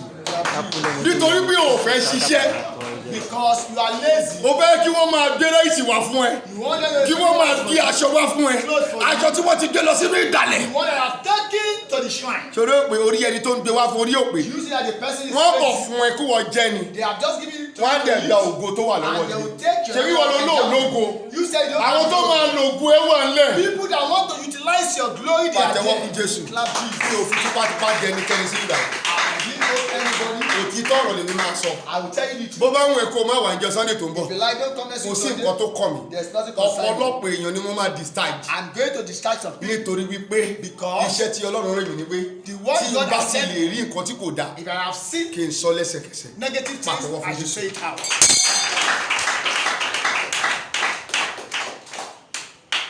Abrahamu lè sọ pé òun ò lọ tòótọ́ Abraham may say that he's not going, ó dẹ̀ ní iṣẹ́ tó fẹ́ rán Abrahamu and he has a purpose. abẹ́rẹ́ gbogbo ìlérí tó sọ fún mi Don't you see all the èmi promises? máa sọ ẹ́ di bàbá orílẹ̀-èdè I will make you father of all nations. kí ló bá débẹ̀ tó fẹ́ sọ di bàbá orílẹ̀-èdè What has he gotten there? Abrahamu ní iṣẹ́ tó fẹ́ ṣe Abraham has a work to perform. Abrahamu ò jẹ́ olúwa mi ní ìyàn rárá He did not antagonize him. ó sì tẹ̀lé bó ti sọ He followed him. ilẹ̀ tí olúwo ò fi wọn rárá ni o The land God has not shown him. ó kàn sọ pé ó máa jáde lẹ́nu ó dẹ̀ jáde lẹ́nu That you are going kàwé to dáadáa ẹ̀mọ́ ìsáájú orílẹ̀-èdè ńlá padà sẹ́yìn olúwa sì ti wí fún Abraham pé olúwa sì ti wí fún Abrahamu pé jáde kúrò ní ilẹ̀ rẹ jáde kúrò nílẹ̀ rẹ àti kúrò lọ́dọ̀ àwọn ará rẹ ọ̀dọ̀ àwọn ará rẹ àti kúrò nílé bàbá rẹ ilé bàbá rẹ sí ilẹ̀ kan tí èmi ò fi hàn ọ́ ẹ̀mọ́ ìsáájú orílẹ̀-èdè ńlá èmi ò sì bù sí fún ọ ẹ̀mọ́ ìsọ̀rúkọ rẹ di ńlá ìbùkún ni wọ́n sì já sí. ìbùkún ni ìwọ yóò sì já sí ẹsẹ̀ kẹta ní sùúrù èèyàn kan nínú ọ̀sẹ̀ tó kọjá ní kí ló dé tèmi ṣe máa ń pèsè tẹ́pẹ́ máa lè máa máa sorúkọ àwọn èèyàn máa sorúkọ Adébóyè máa parúkọ máa ní mo wá yá mo bá reply ẹ̀. Someone last week was telling me that how will I be mentioning all other pastors? why can't I preach straight? Ìgbẹ́kẹ̀lé tí mi ò ṣe lè fi wàásù mi kí n sọ pé ẹ pé iye kí sọ. lórúkọ yìí What is your name? ẹ kọ́mọ lè dáná pọ̀ lẹ́sẹ̀ ìjọba lórí sọ lórúkọ tọ́ba tí wọ́n máa sọ wá ní adé kíni akílókọ Sunday wí. tí wọn ò bá dárúkọ Paul nínú Bíbélì báwo ló yẹ máa pè Paul ló ń bá sọ̀rọ̀. Paul's name is not mentioned in the Bible. How will you know that we are talking about orí ẹ̀ Paul? ti yí mo ti dá lóhùn tẹ́lẹ̀ nínú ọ̀sẹ̀ tó kọjá I have answered him last week. ṣùgbọ́n mo tún dá lóhùn lọ́wọ́lọ́wọ́ báyìí I'm pé still answering orí again. ẹ̀ ti dàrú It's a nítorí pé lunatic person. ẹ̀kọ́ tí wọ́n kọ́ wọn ti yí orí wọn. The teaching. bí wọn ò bá and the doctrine dárúkọ have changed their Èlíṣà orientation. nínú Bíbélì If Elijah is báwo not ló ṣe mentioned máa mọ̀ pé in the Èlíṣà ni wọ́n Bible, sọ. how will you know that it's bí Elisha? a ò bá dárúkọ Adébóyè If Adeboye báwo ló ṣe máa mọ̀ pé òun là ń sọ nípa how rẹ̀. will you know that it's the one you are talking about? ẹ pàṣẹwọ́ fún Jésù. Clap Jesus. Dọ́rí wo pé bí wọ́n bá kó 20 wọn sílẹ̀ mo máa fọ́ 20 wọn. of them are with tó me. pé ohun tó ń gbé nínú mi wọ́n lè pè mí ò lọ sí Bible study. They think that I don't go to Bible study. nítòótọ́ mi ò lọ sí Bible school. Truly, I don't go to ṣùgbọ́n ohun Bible tó ń school. gbé nínú mi. But what I have, òun là ń pè ní Ọlọ́run. we call it God. yàrá sábì ilà àmọ́ pàtàkì. ẹ pàtó wọn bí ṣe. mi ò lọ sí Bible school. I don't go to Bible school. ṣùgbọ́n ohun tó ń gbé nínú mi. But what I have is òun là ń pè ní Ọlọ́run. we call it God. Ọlọ́run ní sọ̀rọ̀ nínú mi. God is speaking in me.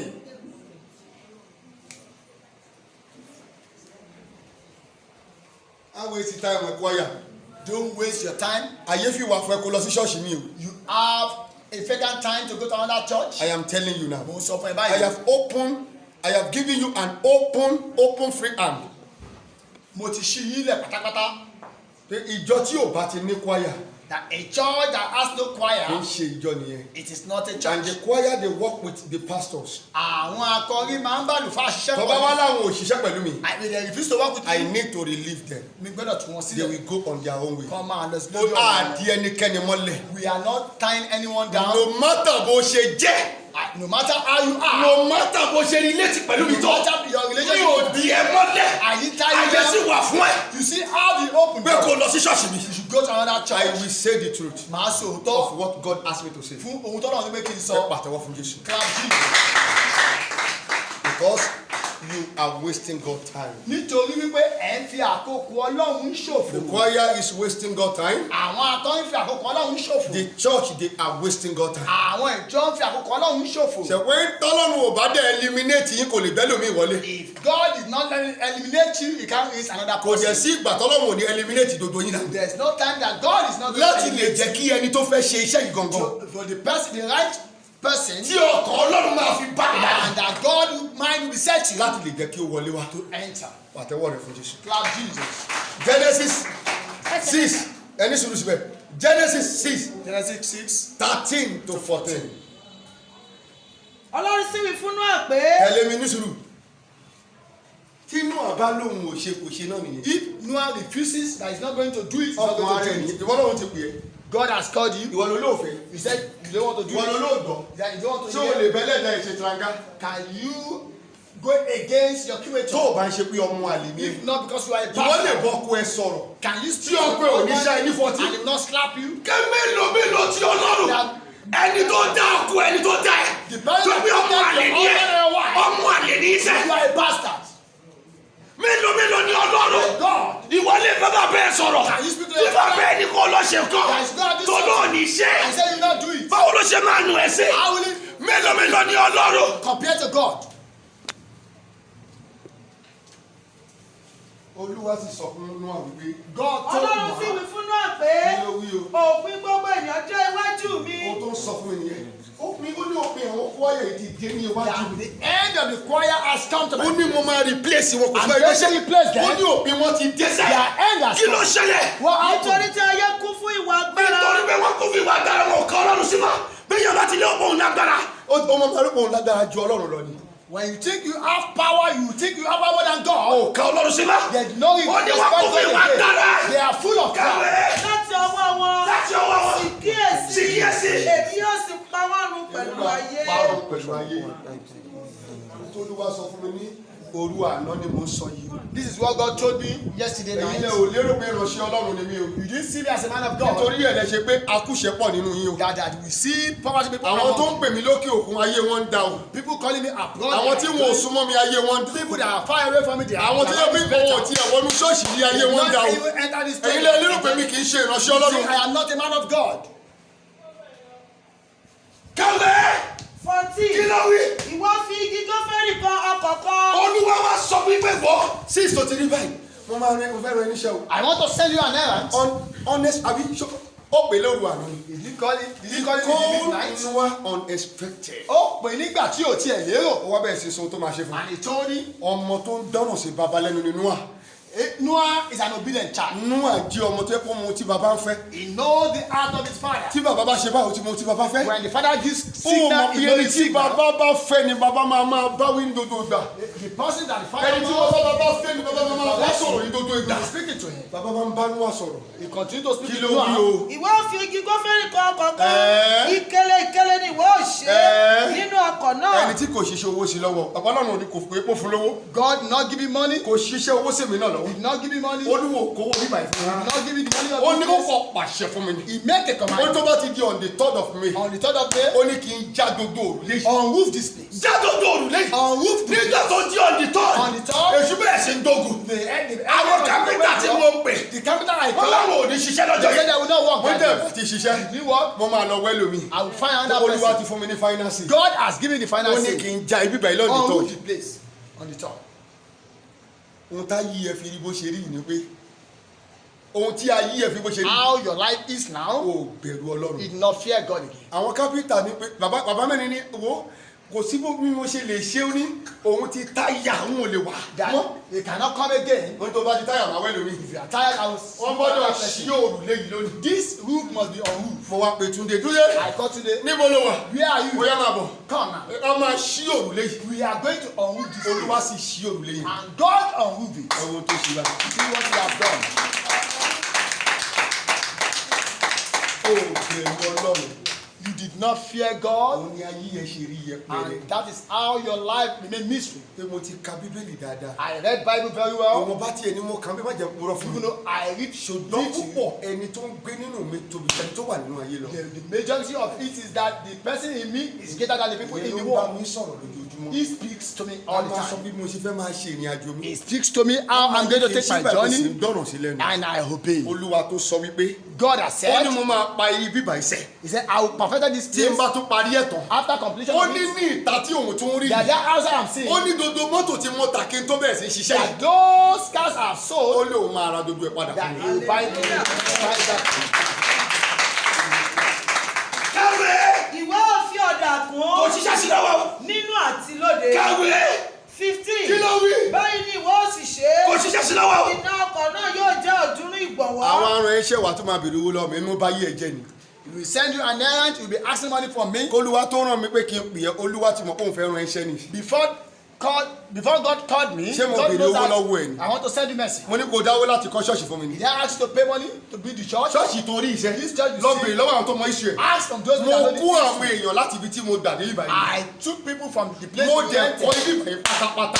And I built this mo place. wí ò dówó lọ́wọ́ ẹnikẹ́ni. I didn't collect money from anybody. mo bèrè owó lọ́wọ́ ẹ̀. Did I ask money from you? mi ò ní ẹ lára. I did not affect kí you. ló ní tó ṣe ní ọlọ́run lára. Why are you affecting God? olúwa sọ pé ẹ̀ ń ní òun lára. God said you are tormenting ó him. ní ẹ̀ ń dá iṣẹ́ òun dúró. You are stopping his work.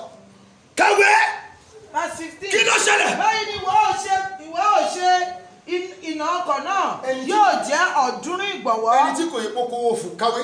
ibú rẹ̀ 50 ìgbọ̀nwọ́. ó tún wá ń yọ ṣọ́ọ̀bù. àti gíga Ó rẹ̀ ń yọ ṣọ́ọ̀bù 30 rẹ̀. ìgbọ̀nwọ́. ó tún sọ yẹ fèrèsé ni kò ìwọ dẹ̀ ó bí sì ìyá inú ṣe. ọ̀dà kó má ṣe. fèrèsé ni ìwọ ó sì ṣe Bàbá sí tó bí ọkọ̀ nínú náà. ẹ̀dọ́ owó òbí The dà. father of Noah. ẹ̀dọ́ nú àwọn òbí dà. Either one of Noah cannot nú àbẹ̀rù stop you. ọlọ́run ó lè mú. Fear God. ó bẹ̀rù. He said, I fear. ó bẹ̀rù. He said, I fear. mo bẹ̀rù. I fear. I fear. I fear you, God.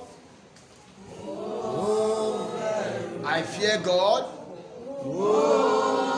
I fear God.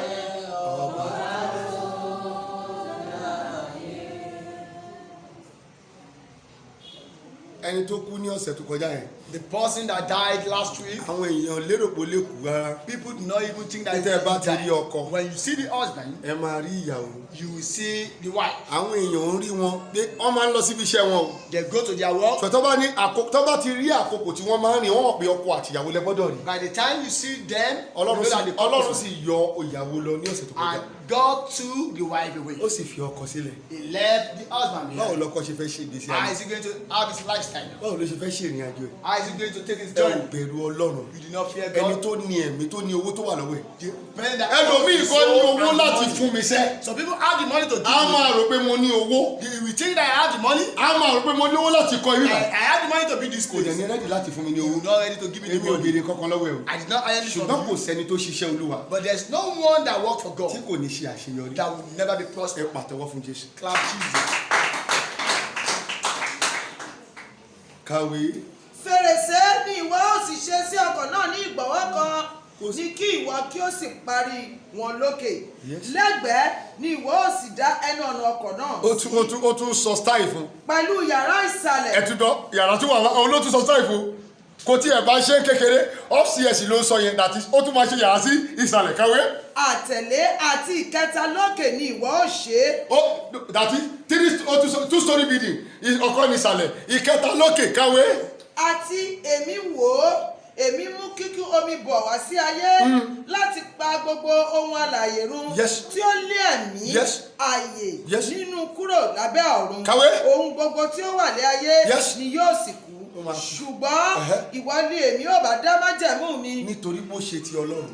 Wọ́n sì wọ inú ọkọ̀ náà. Ìwọ àti àwọn ọmọ rẹ àti aya rẹ àti àwọn aya àwọn ọmọ rẹ pẹ̀lú. àtẹwọ́ fún Jésù. Exodus 9:1. tó ohun tó tún sọ mẹ́. Let us look at Exodus 9:1. àwọn èèyàn yẹn lè decide pé àwọn ò ṣe fún ọ̀hún ṣe. They may decided that they are not going to work for mo you. ń fẹ́ proof fún ẹ pé o lè dá iṣẹ́ Olúwa dúró. I am telling you, you can stop the work tó o of bá dẹ̀ God. dá iṣẹ́ Olúwa dúró. When you stop the work of God, ohun tó wà bẹ́ẹ̀ ni pé o lè ṣe rere. you can never be prosper. káwé Exodus 9. kí ló wí wọ́n. Nígbà náà ni Olúwa wí fún Mósè pé nígbà náà ni Olúwa wí fún Mósè wípé wọlé tọ̀ Fáráò lọ. wọlé tọ̀ Fáráò lọ. Yóò sì wí fún pé sọ fún pé bẹ́ẹ̀ ni Olúwa Ọlọ́run àwọn báyìí Hébérù ni wí. Olúwa Ọlọ́run kàwé. Bẹ́ẹ̀ ni Olúwa Ọlọ́run àwọn Hébérù wí. àwọn Hébérù nísùn àwọn Hébérù ọmọ tó yìí sọ bẹ́ẹ̀. Do you know the reason why he called it Hebrew? òun ni ẹ̀kẹrin nínú iná. He is the fourth man in the consuming fire. nígbà ayé àwọn Hébérù mẹ́tẹ̀ẹ̀ta During the life of the Hebrew, tí ọba ní kí wọ́n lọ dà wọ́n sínú iná. the king commanded that they should be thrown inside the air, Àbí bẹ́ẹ̀ kọ́? inside the fire. ó ní kí wọ́n lọ ṣe kí ni. Wọ́n lọ jà wọ́n sínú náà. kọ́ lọ dà wọ́n sínú iná ìléru. Inside the consuming fire. àwọn Hébérù mẹ́tẹ̀ẹ̀ta yẹn wọ́n wá ń sọ pé wò ọba kò sí nǹkan tó ká wọn o mo bá ní ká dà wọ́n sínú iná ìléru kò sí wàhálà ikú kọ́ lè yẹ kó máa kú lẹ́ẹ̀kan. The two Hebrew, they accepted that they should be taken to the consuming fire. nǹkan táwa náà ṣe gbà pé ikú kan la máa kú ni. That one day, bó jẹ́ kú Yorùbá nation la máa kú kò sí Yorùbá wàhálà. nation, there's no problem about it. àwọn tó orí yẹn má pè já o kò má jẹ́ kí n padà fún ẹ lépè o má pè já o Don't go jar. ìwọ ò mọ májẹ̀mú tó wà láàrin pẹ̀lú Ọlọ́run. You don't know the covenant between I and God. ẹ má pè já o. Don't go jar. báwọn Hébérù mẹ́ta ò bá sọ bẹ́ẹ̀ báwo ló ṣe máa wá padà If the three báwo ló ṣe people máa did not padà say it, jẹ́ ẹni tí wọ́n kọ orúkọ wọn sínú Bíbélì. Their name can never be written in the Bible. fún rẹ́ẹ̀dì tó bá máa pa wá ní kó pa wá. We are ready. If you want to kill us, kill us. kó báwọn Tinubu kó sẹ́ndì assassin wa kò sí wàhálà. If Tinubu said, and I said there's no problem, tiwa ni kó máa bá Ọlọ́run níbẹ̀. our own is that he's going to see kó God. báwọn ìjọba Nàìjíríà ní kí wọ́n pín àwọn sójà wọn. If the government of Nigeria which Wọ́n máa ṣe is kí ni? soldiers, they will see God. ẹ má pè já o. Don't call jar. mo bẹ̀ yín lórúkọ Ọlọ́run. Please, I beg you in the name of the Lord. Hébérù mẹ́ta. Three Hebrews. ọba King, orí ẹ ti dàrú. you are crazy. ṣé wèrè tó kó kalẹ̀ yìí. Is it this ó pè stupid? kó kú pa wá. It is better you kill us pé káwa forí balẹ̀ fún for wèrè. us to bow for this image. òótọ́ Ọlọ́run gbọ́ lẹ́nu wọn nìyẹn. That is what God aired. Ọlọ́run ò wá fẹ́ dójú ti ara rẹ̀. And God does not want ó mọ̀ pé tó bá dé séjì kan ridicule tó bá himself. ti dórúkọ Ọlọ́run When ká. he hear the name of the Lord, ó ní mo gbé orúkọ mi he said, dá. I elevated my máa name. bá sáàtò ilé àná sàbàtìrò mọ ọdún bá ti lè gbé Ọlọ́run jáde sẹ́yìn He kan. said, when Ọlọ́run àgbẹ̀ fílẹ̀ ẹ̀wọ̀n nínú ayé God wants to láàrin àwọn manifest ènìyàn. himself among the people. ọba bá ní ṣé o tẹ́ sọ nìyí. Is that what you said? ò ní dáa fún ọ. It shall not be well with you. èmi tí mo bá lórí ohun gbogbo. I that control universe, ló ẹyin ìmẹ̀wà mi pátá. all my entourage, àwọn sójà ta lọ kọ́ ní Israel ní kẹ́kọ̀ọ́. all the soldiers, àwọn ní kẹ́ gbé jáde báyìí. bring them ẹ kọ́ lọ out kó àwọn wèrè kọ́ lọ dáná wọn. let them prepare àwọn their sójà tó bẹ̀ kọ́ fire. ní Israel ọ̀ya wèrè kan. And they are very, very lunatic. ọyẹ bẹ̀rẹ̀ sí ń dáná nìyẹn. They continue to prepare the àwọn fire. yẹn ń wò wọ́n. They are looking at them. àwọn Hébérù mẹ́ta sì ń wò wọ́n. And the three Hebrews Wọ́n were bá looking Ọlọ́run at sọ̀rọ̀. them. They are speaking with pé God. ìwọ ni Ọlọ́run. You are the Lord. ó ní ẹ̀yin ni Ọlọ́run. You are God. bọ́ ṣe ń kọ́ nìyẹn. ẹ̀yin ni Ọlọ́run. ẹ̀yin ni Ọlọ́run.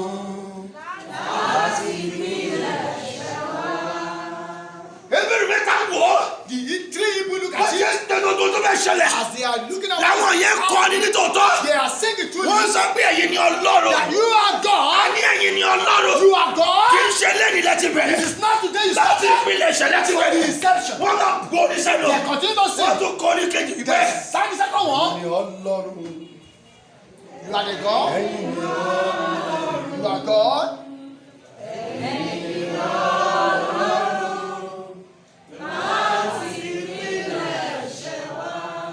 bá kọ bẹ́ẹ̀ fún ṣé mo ní kú fúru ẹni yẹn.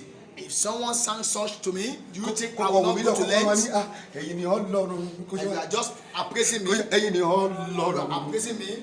lójú àwọn èèyàn ẹ̀yin ni Ọlọ́run You are appraising wọ́n bá me. tiẹ̀ fẹ́ pààyàn yẹn ṣe ló máa dúró wọ́n fẹ́ dàgbé wọ́n fún ẹni kò That you should be pé stabbed. kí wọ́n pa ẹni yẹn lọ That there should be ohun tí Olúwa ṣe nìyẹn. That is what God did. ó fi wọ́n sílẹ̀ He left ó them jẹ́ kí wọ́n dá iná wọn that there should be purely ó jẹ́ kí wọ́n fire. sọ wọ́n sínú iná And they were true. nígbà tó di ìṣẹ́jú mẹ́ta ọba tó sọ wọ́n sínú iná fúnra rẹ̀ The king that nígbà tó lọ́ máa ṣe ojú ẹ̀ sọ̀kan when his eyes was ó ní open, ènìyàn mẹ́ta 3 people lẹ sọ sínú náà yìí were thrown in the consuming fire. ènìyàn mẹ́rin ni wọ́n rí. But I am saying the fourth person. ṣùgbọ́n ní kẹrin tí mo ní. But the fourth ọba ló sọ person fún rẹ o. is the king. Said ẹ tí ìjòyè bá sọ bọ́ ò ní gbàgbé kò ní gbàgbọ́. if the chief told him, kò ní he gbàgbọ́. will not believe. ẹ jẹ́ kí bírèèni yín pẹ́ báyìí bírèèni mi ti ṣí sílẹ̀ bí ìjòyè bá sọ If the chief told him, ọba ò ní gbàgbọ́ the king will not ọba believe. lọ́lọ́run la ojú rẹ̀ God showed the king, ọkàn just look. orí tó ṣẹlẹ̀. Can you see what is happening? ènìyàn mẹ́ta lẹ sọ sínú náà. 3 people were thrown, ṣùgbọ́n mẹ́rin ni mo bá nínú. but I'm seeing 4. kò tún dúró síbẹ̀. It's not even enough. oríṣìí tẹ́lẹ̀ kẹrin tí He wọ́n. said the fourth one, ìfarahàn ìjọ ti ọmọ Ọlọ́run. it appears like the child of the Lord.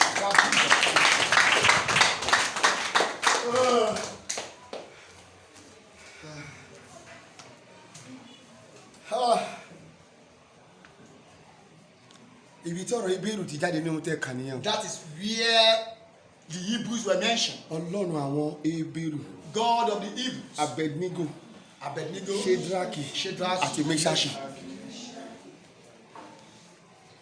olórógun òkú fógun báwo ló yẹ fẹ́ porúkọ ẹ̀ kì í ti tá ṣe pé Mandela lé ní pé ó kú fógun ogun òun fún rẹ̀ pèsè òun rẹ́dì láti kú fógun. Mandela is an activist.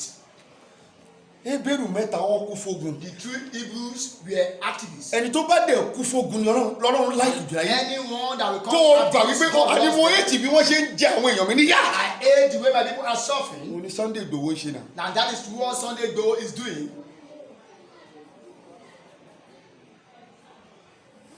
ẹ mọ ohun tó ṣe fún wọn. Do you know what he did? ó ní ẹni aṣọ́bẹ̀rù Ọlọ́run ọkọ̀ mọ̀ pé tọ́ba kọ́kọ́ ṣe báyìí tí wọn ò tí ì rí Ọlọ́run fẹ́ discipline wọn máa ń báyìí. If they have not seen that God wants to discipline them, nígbà tó rí ìkẹrin nínú iná when he saw the fourth one, ṣe bọ́ọ̀ tí ń ṣe mo ti ṣe lẹ́ẹ̀kì ọ̀pẹ. adọ́jẹ́ kí n kọ́ fún ẹ dáadáa. nígbà tí wọ́n rí ìkẹrin nínú iná.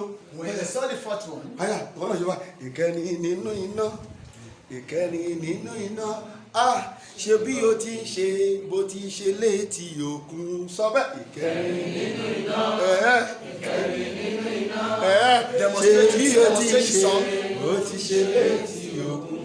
bó ṣe rí ìkẹrin nínú iná nìyẹn. when he saw the fourth person, àṣẹ tó tọ́ ẹni yìí wà. truly is alive, ẹ lọ yẹ wọ́n jáde. please remove them out. àwọn tí wọ́n kó wọn síbẹ̀ iná jó wọn rédí. The people that àwọn told tó them fẹ́ here, yọ they àwọn tó were fẹ́ yọ wọ́n jáde iná consumed. ṣiṣẹ́ People that want to bring them out again, they were ó consumed wá by sọ fire. Hébérù mẹ́ta di ọ̀gá pátápátá. He now ó ní made wọn ò it- gbọ́dọ̀ tún sin Ọlọ́run kankan mọ́. he now made them the king. báwo ni Nàìjíríà ti fẹ́ mọ̀ pé Ọlọ́run wà nítòótọ́. How will Nigeria know that there is God alive? nígbà tí irú àwa kan ò bá jáde láti jẹ́ kọ́ mọ̀ pé Ọlọ́run wà. If some hero did not come out ó and ní ẹ ò show them, gbọ́dọ̀ sin Ọlọ́run kankan mọ́. don't serve any other God. lẹ́yìn Ọlọ́run Hébérù mẹ́ta. The 3 God of the 3 ẹ pàtẹ́wọ́ fún Jésù. Clap Jesus. káwé nígbà náà ló wáyé fún Mósè pé ọ̀rọ̀ wọn ṣe pé wọ́n ní Fáráò mọ́ láti wí fún pé bẹ́ẹ̀ ni Olúwa Ọlọ́run àwọn Hébérù ẹni wí. tó ṣeṣẹ́ ìyanu nígbà àwọn Hébérù The God that performed miracles jẹ́ kí àwọn in èèyàn mi kí ó jẹ́ lọ káwọn èèyàn mi lọ wọ́n lè sìn mí. kí wọ́n lè sìn mí ìdí tọ́lọ́run ṣe dá yín ni pé kẹ́ ẹ sí òun ẹ ń dójú ti Ọlọ́run ẹ̀yin èèyàn ni. you are disappointing God. ẹ ń bá ọkàn Ọlọ́run jẹ́ ẹ̀yin èèyàn. You are not making God happy. ẹ ń jẹ́ kí Ọlọ́run máa sunkún lójoojúmọ́. God cries all the ìdí time. tí Ọlọ́run ṣe pè tó ṣe dá yín. Why God gbogbo ẹni created tó you? ń gbọ́ mi pátá Anyone here? ìdí tí Olúwa ṣe dá yín níbẹ̀. Why God created kẹ́ ẹ lè you? sin to Ọlọ́run. serve him. reverse ara ẹ padà sẹ́yìn. nígbà náà ni Olúwa wí fún Mósè pé wọ́n ní tọ̀ Fáráò lọ náà sì wí fún pé bẹ́ẹ̀ ni Olúwa Ọlọ́run àwọn Hébérù wí jẹ́ kí àwọn èèyàn mi kí ó lọ kí wọ́n lè sìn kí wọ́n lè sìn mí. mí. ẹsẹ̀ kejì. kí wọ́n lè ṣe kí ni. wọ́n lè sìn ín. ronú ẹ̀rọ. Think in the káńdọ̀ àwọn ènìyàn. ọmọ ènìyàn. káwé.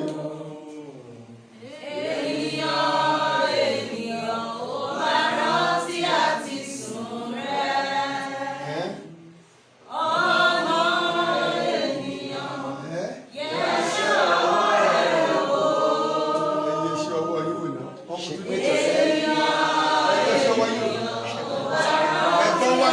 a ò dẹ̀ forí tẹ̀lẹ̀ ẹ̀gbọ́n wọlé jẹ́ òforí tẹ̀lẹ̀ ẹ jẹ́ ká jọ ṣiṣẹ́ Ọlọ́run yìí. Let us work collectively. Mr. Adé jẹ́ ká jọ ṣiṣẹ́ Ọlọ́run yìí. Let us work collectively. ẹ̀gbọ́n wọlé jẹ́ òforí tẹ̀lẹ̀ kí ni tẹ̀jẹ́ ṣiṣẹ́ Ọlọ́run kò já. The way you are doing it. Olúwa lè kọ̀wé sí yín And lójoojúmọ́. God is writing to Kí you ló all the ṣẹlẹ̀? time. What is happening? ẹ kàwé. Choir, sing the song.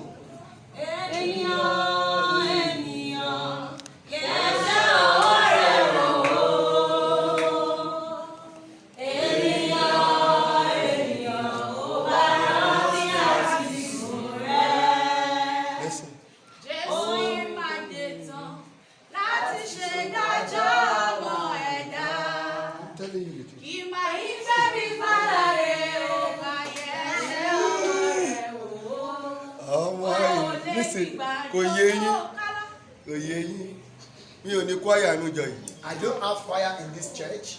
Orin kan tó pé èmi ni mo kọ. The perfected song, I was the one that sang Mi ò it. ní kwaya. Orin kan tó pé The perfected song, èmi ni mo kọ. I am the one that sang Ọmọ it. kan lòun wá ń gbéraga sí mi. One child will say that Orin it's tó pé tí kò sẹ́ni tó kọ. a perfected song. Èmi ni mo compose. I am the one that composed it. Òun ni kì í ṣe oògùn. That is agbára anúlẹ̀tìfọ̀. Èmi ni mo kàn mi fúnra mi. I was the one that composed it. Nísùrù ẹ ò kọ orin kankan. You do not. Orin olórin ilẹ̀ You ìjà are- kejì. You are a Mi ò ní copywriter. kwaya nínú I ìjọ. don't have a choir in this Ọmọ church. ènìyàn The yẹ human ṣe ọwọ́ being, rẹ wò. checkmate yourself. Ọmọ ènìyàn yẹ ṣe ọwọ́ rẹ wò. Ènìyàn ọba rántí àti sùn. Ọmọ ènìyàn ó ọmọ ènìyàn yẹ ṣe ọwọ́ rẹ wò. Ènìyàn Checkmate yourself. ọmọ ènìyàn yẹ ṣe ọwọ́ yín wò. Human being, checkmate yourself. Ọlọ́run ò lóhùn ògbé yín ga. God did not say we will not elevate you. Ọlọ́run ò lóògbé yín sókè. God did not say we will not elevate you. ṣùgbọ́n èyí ni kẹ́ ẹ yẹ ṣe ọwọ́ yín wò. Checkmate the hand Kí of ló ṣẹlẹ̀ yourself. níbi tẹ́ ń ká? ẹsẹ̀ kejì Kí ló wí bẹ́ẹ̀? nítorí pé tí wọ́n bá kọ́ jẹ́ kí wọ́n lọ tí wọ́n sì dá wọn dúró síbẹ̀. Nítorí wípé bí ẹ bá kọ̀ láti jẹ́ kí wọ́n lọ tó o sì dá wọn dúró sí ibẹ̀ yẹn. Yes. ẹsẹ̀ kẹta kíyèsí ọwọ́ Olúwa ń bẹ lára ẹran ọ̀sìn rẹ. Wo máa bá dodo tó ní jẹ́ èmi ni Olúwa. Olú sọ pé tó o bá ní okò olóòṣìṣẹ́ tó ń rìn. Dodo tó lérò kó dẹ́kẹ̀lé mi Olúwa mo máa bàjẹ́ kàwé. kíyèsí ọwọ́ Olúwa ń bẹ lára ẹran ọ̀sìn Ọwọ́ rẹ Olúwa ń bẹ lára ọ̀rọ̀ ọ̀sìn rẹ tí ń bẹ ní oko. lára ẹṣin Lára ẹṣin. lára kẹ́tẹ́kẹ́tẹ́ Lára kẹ́tẹ́kẹ́tẹ́. lára ìbákasíẹ́ Ìbákasíẹ́. lára ọwọ́ màálù Lára àwọn màálù. àti lára àgbo àgùntàn wọn. Lára àgùntàn wọn. àjàkálẹ̀ búburú wọn. Kàwé ẹsẹ̀ kẹrin. ó ní ìyàn ọ̀tọ̀ tún nìyẹn. Olóhùn tó máa rán àjàkálẹ̀ búburú. I was going to send Olúwa sì padà sí agbede Jelly méjì. disease. Yes. ẹran ọ̀sìn Ísírẹ́lì. Yes. àti ẹran ọ̀sìn Íjíbítì. Ohun tó sọ bẹ́ẹ̀ pé máa wo ohun tí mo máa ṣe ni pé káwọn tó ń sin Ọlọ́run lè mọ̀ pé nítòótọ́ àwọn ń sìn ó máa wá pààlà sí àárín ẹran ti Ísírẹ́lì àti ẹran ti Íjíbítì kó lè mọ̀ pé nítòótọ́ mi ò ní fọwọ́ kan ẹran Ísírẹ́lì rárá mo máa ba ẹran ti Íjíbítì jẹ́ tó pé ó jẹ́ kí àwọn ènìyàn kó ṣe kí ni pàtẹ́wọ́ fún Jésù. Kàwé. kò sí nǹkan tí yóò kú nínú gbogbo ètí ṣe ti àwọn ọmọ Ísírẹ́lì. Ṣùgbọ́n kàwé. ẹsẹ̀ karùn-ún Olúwa sì dá àkókò kan wípé Yes. ní ọ̀la Ní ọ̀la. ni Olúwa yóò ṣe nǹkan yìí ní ilẹ̀ yìí. Ju yẹn lọ Olúwa bá lóun máa ṣe nǹkan kò sẹ́ni tó máa dá dúró. There's no one can stop him anytime inside. Síìsì tí Isaac yóò sí by 24 hours inú fún kó fi evacuate inú mission house ẹ pàtẹ́wọ́ fún Jésù. Kò sí ẹ̀dá alààyè No human being tí ó lè dá dúró. that can stop it. Olúwa sì fi àkókò sí nǹkan wọ̀nyí. Kàwé. Olúwa sì dá àkókò kan wípé Yes. Olúwa yóò sì padà sí agbede méjì ẹran ọ̀sìn Ísírẹ́lì Yes. àti ẹran ọ̀sìn Íjíbítì. Yes. kò sí ohun kan tí yóò kú kò sí ohun kan tí yóò kú Yes. nínú gbogbo ètí ṣe ti àwọn ọmọ Ísírẹ́lì. Ìyẹn lọ. Olúwa sì dá àkókò kan wípé ní ọ̀la Ní ọ̀la. ni Olúwa yóò ṣe nǹkan yìí ní ilẹ̀ Ẹ yìí. pàtẹ́wọ́ fún Jésù. Làbó ti sọ̀rọ̀ ẹ tó bá fojú tó bá fi ọwọ́ padà ọba èmi ò ní táì. Anyone that goes against the rules of the Ṣé mo king. mọ̀ pé ohun tí mò ń sọ ohun tí mo mọ̀ pé ohun tí it is right tó bá wá nípa ohun tí mò ń sọ yẹn ẹ kò right lójú ẹ o máa lọ fún mi ní kojú ẹ lọ. If what I am saying is not right before you, you can give. Go. Clap Jesus.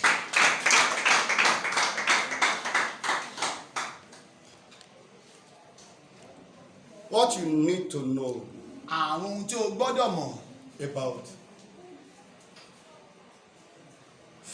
what everyone here ohun tí àwọn ènìyàn tó wà ń bí or everyone watching àbí àwọn tó tún wò wá from other side, láti ìpele ibòmíràn they need to know tí wọ́n gbọ́dọ̀ mọ̀ yẹn about the content of this teaching. nípa kókó àkórí ọ̀rọ̀ yìí Tag. tá a pè ní Stop wasting God's time. má fi àkókò Ọlọ́run ṣòfò. Number one, Àkọ́kọ́, when God pass instruction, bí Ọlọ́run bá ti ṣe ìkìlọ̀ act on it ẹ ṣiṣẹ́ yìí lórí as quick as possible bí o bá ṣe yára sí ni kò ṣe iṣẹ́ yìí lórí tí ń lé tó in order to bring a great result. láti mú èsì tó tóbi jáde. Tí dodo àwọn tí Ọlọ́run bá sọ̀rọ̀ yẹn lẹ́sẹ̀kẹsẹ̀ ni wọ́n ṣe ó dẹ̀ rí èsì kíákíá. They act on it immediately and they see results. Pàtẹ́wọ́ fún Jésù. Clap Jesus. Number two fact, Kókó kejì. many people called Ọ̀pọ̀lọpọ̀ ló pè that I prayed for, tí mo gbàdúrà fún. and I tell them God had about their lives Mo dẹ̀ sọ ọkàn Olúwa nípa ayé wọn and fún wọn. whatever they want to know. Gbogbo ohun tó fẹ́ mọ̀. But the problem Ìṣòro bẹ̀ ni I wípé have with them tèmi ní pẹ̀lú wọn ni is wípé that they believe in prophecies wọ́n gbàgbọ́ nínú àsọtẹ́lẹ̀. because they confirm the prophecy, Torí pé wọ́n fi ìdí àsọtẹ́lẹ̀ yìí múlẹ̀. but they did not believe Ṣùgbọ́n wọn ò gbàgbọ́ in the solution nínú ọ̀nà àbáyọ that the Lord give to them. tí Ọlọ́run gbélé wọn lọ́wọ́. Ìdí tí o ṣe rí pé wọ́n ń waste time Ọlọ́run. That is why you see they are wasting God's time. Ó ṣe gbàgbọ́ nínú ohun tí mo sọ tó confirm ẹ̀ dáadáa. When you believe in what I have told you and Tolúwa bá ti wá confirm ní it, nǹkan báyìí ni kò ṣe wá. and if God has given alternative, Àwa máa doubt ẹ̀. you be doubting it. You are wasting God time. Òun fi àkókò Ọlọ́run ṣòfò. You are wasting God time. Òun fi àkókò Ọlọ́run ṣòfò. Don't waste God time again. Má fi àkókò Ọlọ́run ṣòfò. Gbogbo mírèkù tó jẹ́ kó ti ṣẹlẹ̀ nínú ayé you are wasting God time. Miracle that's supposed to happen in Àwọn tó jẹ́ kó wọlé nítorí pé wọ́n retí mírèkù ẹ̀ wọn ò lè wọlé. people that are supposed to Ó enter dẹ̀ lè their sọ fún wọn níta wípé ìwọ ló dára ẹ̀ dúró. You can't tell them you are the one that stop yourself. Pàtẹ́wọ́ fún Jésù. Clap Jesus. Number three, Ẹlẹ́ẹ̀kẹta, when God speak, bí Ọlọ́run bá sọ̀rọ̀, he demand us to act on a fast track. bí Ọlọ́run bá ti sọ̀rọ̀, ó fẹ́ ká tètè ṣiṣẹ́ kíákíá lórí ohun tó bá ti sọ. All those people that have read, Gbogbo àwọn tá a ti kàwé wọn yìí, when God speak, bí Ọlọ́run bá ti sọ̀rọ̀, they act on it. wọ́n ṣe èlò kíákíá. That is why you saw them, they become the person they become today. Nítorí ẹ̀ ló ṣe rí wọn pé a pè wọ́n ní akọni ìgbàgbọ́ nínú Bíbélì. Number 4, Ẹlẹ́ẹ̀kẹrin, acting fast when God speak ṣíṣe kíákíá tí Ọlọ́run bá ti ṣe sọ is nǹkan. the pole of success Ó jẹ́ igi gbòógì àṣeyọrí of the people in the past. fún àwọn ènìyàn ní ìgbàanì. When God tell you do this, Pàdé when God tell you do this, sọ́dọ̀ bá yẹ kó ṣe léyìí and you act on it, tó lè ṣe é lórí.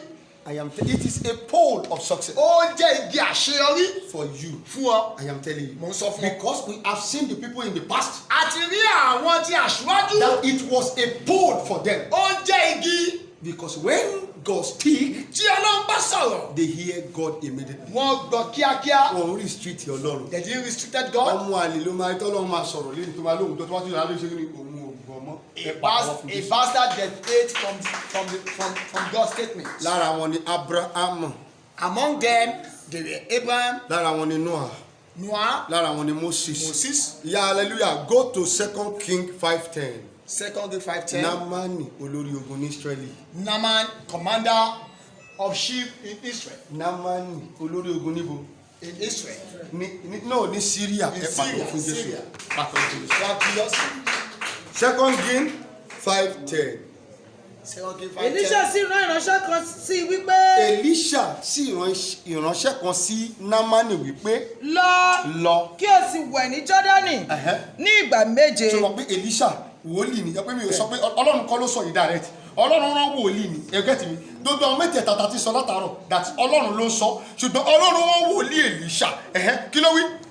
Èlíṣà sì rán ìránṣẹ́ kan sí i wípé lọ kí o sì wẹ̀ ní Jọ́dánì ní ìgbà méje. Yes. ẹran ara rẹ yóò sì túbọ̀ sípò fún ọ. gbogbo leprosy tó mú ìwọ ò sì mọ́. ìwọ yóò ṣe kí ni. ìwọ ò sì mọ́. pàtẹ́wọ́ fún Jésù.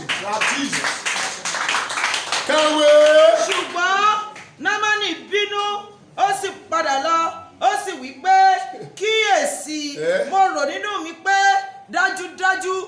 ó jáde tọ̀ mí wá yóò sì dúró yóò sì ké pe orúkọ Olúwa Ọlọ́run rẹ̀ yóò sì fi ọwọ́ rẹ̀ pa ibẹ̀ náà yóò sì ṣe àwòtán ẹ̀tẹ̀ náà. kò sí nínú òfin Ísírẹ́lì ṣé ò ń gbọ́ mi kí ìránṣẹ́ Ọlọ́run kó fojú rí ẹlẹ́tẹ̀ gbogbo òfin tó wà lórí òkè yìí ní gbogbo ẹ̀yin ọmọ orí òkè yìí lẹ́kùnà rẹ̀ nítorí ẹ̀ lẹ́ ṣe pé ẹ kú ṣe.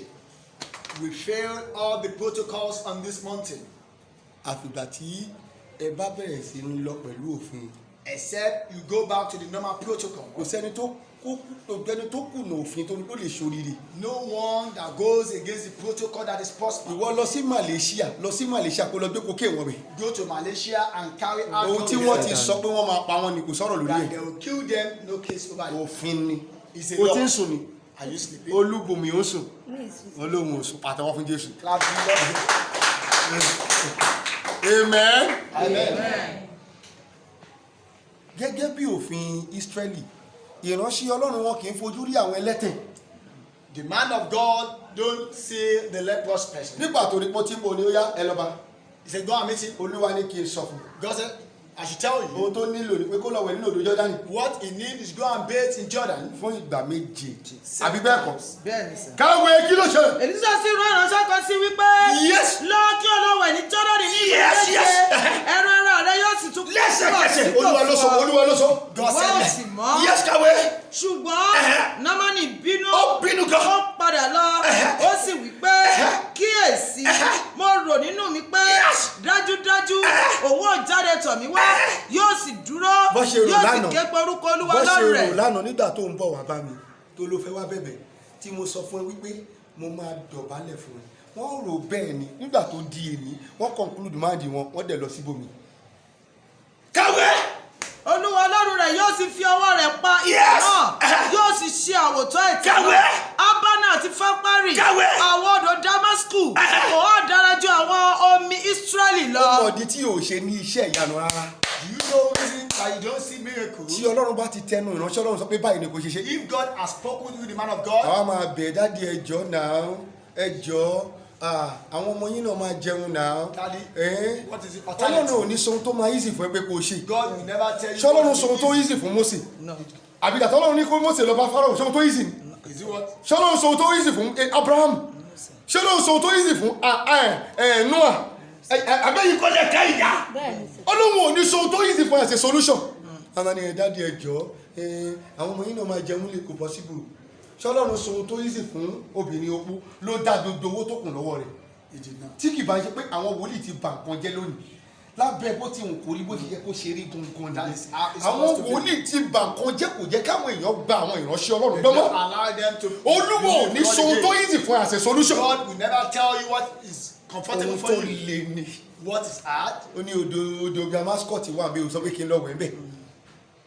Damascus river is there. Did you allow me to swim there? odò tó wà ní Bábílónì wà bẹ́ẹ̀. The one of God, did you allow me to go and pé bathe? àwọn ọmọ Bábílónì àwọn Bábílónì àwọn ọmọ wèrè ni àwọn lọ́dún ní odò tó fáyìn jù ọmọ tó bá dé Lẹ́kì sí odò tó dá ló wà ní Lẹ́kì. You see good water at Lekki. tó bá dẹ̀ dé Ìbàdàn tó rí yẹn ò lè ródò mbẹ́. You can never see àwọn ọmọ them. Bábílónì ló wà ní Lẹ́kì. They are the one in Lekki. pàtẹ́wọ́ fún Jésù. Clap Jesus. ó ní odò Bábílónì wà mbẹ́ ò tiẹ̀ ní káwọn lọ. Did you allow us to go there? odò kí ló ti pè. Abana àti Fápárì odò Abani àwọn bẹ́ẹ̀. odò Damasku odò Damascus. kò ó dára ju gbogbo àwọn omi Ísírẹ́lì lọ. omi wèrè tó ní kí n lọ yẹ káwé. Bad water. Èmi kì í wà nínú wọn kí èmi ó má mọ̀ bẹ́ẹ̀ ni ó yí padà ó sì jáde lọ ní ìrúnú. ọmọ ọwọ́ tó ṣẹlẹ̀ ọlọ́run wá fún ní second thought ó mú ọkùnrin kan dání níjọ́ And yìí. he brought a man then wà á ti Syria wá sí Israeli. from Syria to Israel. o wá láti Syria wá sí Israeli tó pé onídìí iṣẹ́ ìyanu o wá débẹ̀ orí wòlíì wá ní báyìí ní kò ṣe. And the prophet told you bó that ṣe ń lọ báyìí as he was going. lọkùnrin yẹn bá pè kí ló wí. Àwọn Ísírẹ́lì sì súnmọ́ wọ́n sì bá sọ̀rọ̀ wọ́n sì wí pé bàbá mi wòlíì bá wí fún ọ pé kí o ṣe ohun ńlá kan ìwọ kì bá ti ṣe é bí mélòó nígbà tí o wí fún ọ pé wẹ̀ kí o sì mọ̀. kí o sì mọ̀ wẹ̀ ẹ kọrin kẹ́ ẹ sì ṣoríire ẹ kọrin àbí kẹ́ ẹ sì ṣoríire Sing and prosper. olóòdì ẹ kọrin Say you are not singing. lẹ́yìn ẹ̀kọ́ After then, nǹkan tó bá wọn èdè kó lọ ṣe whatever you want to kò sí do, nǹkan tó kọ́ mi nothing concern you. àtẹ́wọ́ fún Jésù. Clap Jesus. nígbà náà ló sọ̀kalẹ̀ ọkùnrin kan déwájú mi lánàá. A man came to me Ó ṣàṣọ yesterday. dodo tó ń sọ. He explained everything to Mo me. ní dodo tó sọ yìí mo gbọ́. I said, I heard you. Ṣé o mọ̀ pé Do you know bí mo that ṣe ṣe ayé mi? the way I have designed my life, Ló ṣe bá bí o that is jà the way torí you are mi. seeing it? I am telling you the truth matter. Òótọ́ ni mo sọ fún Kò ẹ báyìí. sọ̀rọ̀ lórí ẹ̀. No case over Mo ní it. ìgbà tó déwájú mi. When he came to Bí me, mo ṣe ṣe ayé tèmi. the way I Òun ló planned ṣe rí my èmi yo. life, that is the way you are seeing Bí o it. ṣe ṣe ayé tiẹ̀. The way you have planned your Òun náà life, lèmi jọ ṣe lórí ẹ̀. that is right. You are seeing it. Nítòótọ́ Truly, bó ṣe ṣe ayé ẹ̀. the way you plan your life Òun ló ṣe wáyé. is the way you see it.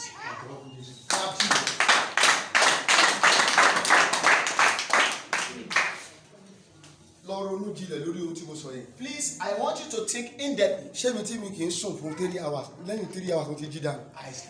I didn't sleep for 3 hours. Before 3 hours, Èmi jẹ́ pé kò sí ọjọ́ kan tí mi ò ní gbé ètò kalẹ̀ láti ṣe fún ayé there mi. is no a day that I will not have a plan for myself. Ṣé wọn náà rí bẹ́ẹ̀? Can you not see? Káwé! nígbà náà ni ó ti sọ̀kalẹ̀ ó sì tẹ rẹ̀ bọ inú Jọ́dánì ní ìgbà 7. Ọlọ́run wá jẹ́ kó gbọ́ bí bá ṣe bó ṣe bá sọ yìí fà ó dẹ̀ ṣe kí ni? Ọmọ tá a bá sọ fún tó bá ṣe kí ni? tó bá wọ àrùn Kí ló máa ṣe? yóò parun. Ẹ̀ẹ́dẹ̀ sọ̀rọ̀ náà. Yóò parun. Ọmọ tá a bá sọ. tí tó bá wọ àrùn yóò parun. Gẹ̀ẹ́tì Olúbùnmi bá mi sọ. bẹ́ẹ̀ náà ni. No, bá mi sọ. ọmọ tá a bá wí tí kò bá gbọ́ á parun lójijì. Òjijì ni kò pẹ́ Ọlọ́run òjijì ni mo máa jókòó bá tí mo máa wò lọ́kàn. Káwé! gẹ́gẹ́ bí ọ̀rọ̀ ènìyàn Ọlọ́run Yes. ẹran ara rẹ̀ sì tún padà bọ̀ gẹ́gẹ́ bí ẹran ara ọmọ kékeré. Tó bá wí kò ṣe kí ni kò bá ṣẹlẹ̀. If you don't obey, what do you think is going to happen? Ọba Síríà ló pe Èlíṣà The king of Syria called on ṣe Elisha. kó jọ Please, òun máa rán ológun òun wá sọ́dọ̀ I am ẹ̀. Ẹ going lọ to kà send my dáadáa. commander to you. Ọba Síríà ló pe Èlíṣà. The king of Ó Syria. lóun called. dúró Èlíṣà ní Ísírẹ́lì. I heard about Elisha. Ó ní ológun òun máa wá àti Síríà wá sí My ọ̀dọ̀ kó commander jọ will come nígbà all tó the wá way dé from tó wá ń ṣe báyìí. When he got there, he continued to prowl.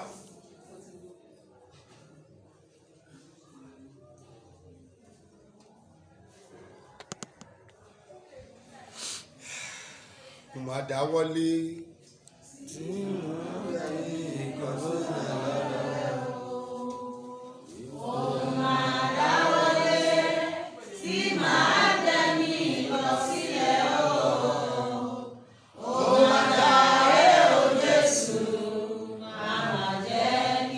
Number 5 here. When you did not see result Bí o bá ti wá rí èsì, on what you do after God speak, bí o bá ti wá rí èsì lórí ohun tó o ṣe nígbà tí Ọlọ́run bá sọ̀rọ̀, it's because you did not act fast. ìdí rẹ̀ ni wípé o ò tètè ṣiṣẹ́ lé lórí kíákíá. Ọlọ́run ò lè sọ̀rọ̀ kó wá máa ṣe rádaràda. God cannot speak and you continue to have a doubting mind.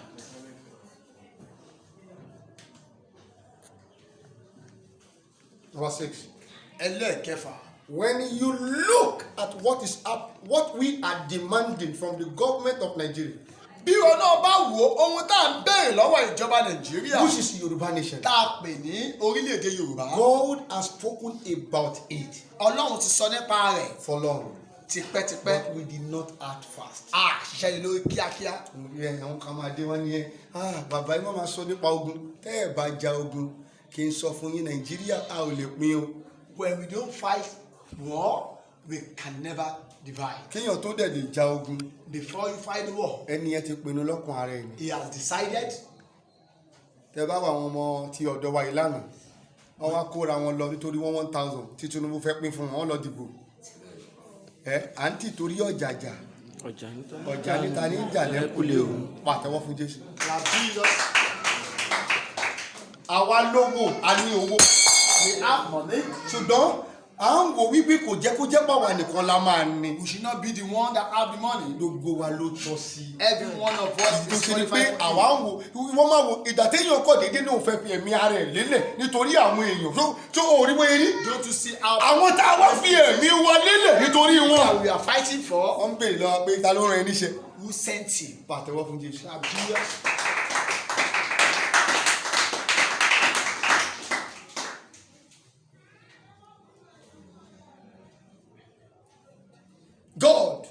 only believe in speak and do. Ọlọ́run gbàgbọ́ nínú sísọ àti ṣíṣe. Number 9. Ẹlẹ́ẹ̀kẹsàn. Acting slowly on God's instructions sometimes make you to disobey God. Kó o máa fà sẹ́yìn nínú ìkìlọ̀ Ọlọ́run ó túmọ̀ sí wípé o ò gbọ́ àṣẹ Ọlọ́run. Stop wasting God's time. He has spoken. You act on it and see the end of it. Má ṣe fi àkókò Ọlọ́run ṣòfò. Ó ti sọ̀rọ̀, ìwọ wá wo òpin rẹ̀. Ọlọ́run ọba ọ̀run sọ̀rọ̀ nígbà ní ó tún bá wa sọ̀rọ̀ bẹ́ẹ̀ lónìí.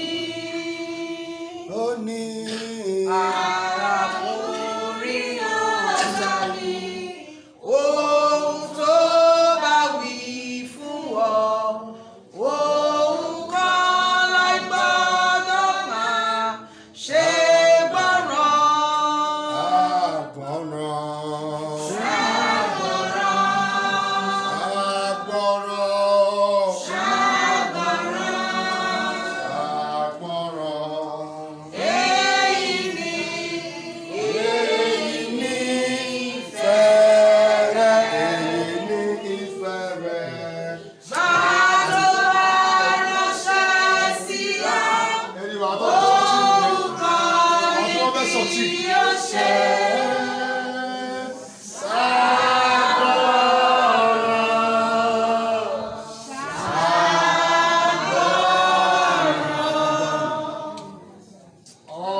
Ọlọ́run ọba ọ̀run Tí máa sọ̀rọ̀ nígbà ní ó ti bá yín sọ̀rọ̀ bẹ́ẹ̀ lónìí. Arákùnrin ọ̀tọ̀ ni ohun tó bá wí fún ọ. ohun kan láì gbọ́dọ̀ máa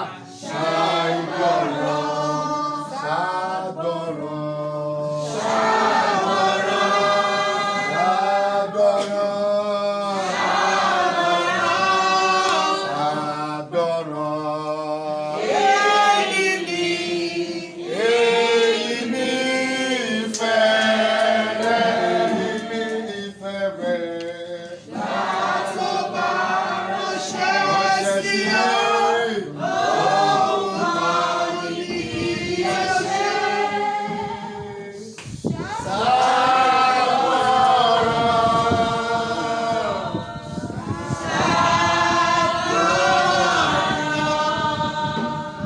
ẹ má jẹ́ ẹni tó máa dé ọ̀run òtítọ́. Please don't let us to be someone that will get to heaven before knowing the truth. Obìnrin tó kú lọ́sẹ̀ tó kọjá yẹn. A woman that died last Bó week, ti hùn kó láìkí ọkọ ẹ̀ tó. no matter how she Tí kò loves bá fi her Ọlọ́run ju ọkọ husband, ẹ̀ lọ. pardon? Dọ́mi dáadáa. Tí kò bá fi Ọlọ́run ju ọkọ ẹ̀ lọ. If he didn't love God more than his husband, Inú náà láti jọ máa pàdé. he's going to meet in the airfire. Ojú yẹn lọ. That is the principle. Tó ń bá kiri. What are you seeking for? Oníranù játijàti. You, this unfortunate person, Ó gbé iṣẹ́ ju Ọlọ́run lọ. you elevate the work of God, Ó dí ọkọ ẹ̀ ju Ọlọ́run you lọ. elevate your husband, Ó béèrè lọ́wọ́ ọkọ ẹ̀ pé ta ló lágbára ju ẹ lọ. ask your husband Ó béèrè lọ́wọ́ ẹ̀ pé ta ló dẹ́ ẹ gan. that who created you. Téèyàn bá ti lè gbé nǹkan kan jẹ ẹni tó dáa. If you elevate one thing more than your creator, Kẹ́niyẹn máa expect pé inú náà ló máa padà lọ́dẹ̀. expecting is ending in hell. Kò ju yẹn lọ. That is the principle. Àtẹ́wọ́ rẹ̀ fún Jésù. Clap to you. Ẹ dìde lórí ẹsẹ̀ yìí.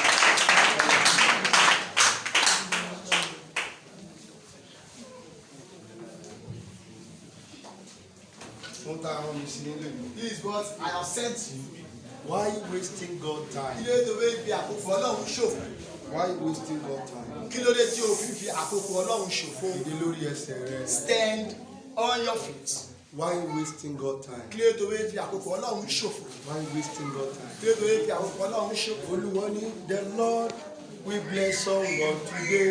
Onígbà Ọlọ́run yóò bùkún èèyàn kan lónìí. The Lord will bless someone. Ó ní pé Ọlọ́run yóò bùkún èèyàn kan lónìí. Ó lè jẹ́ mi.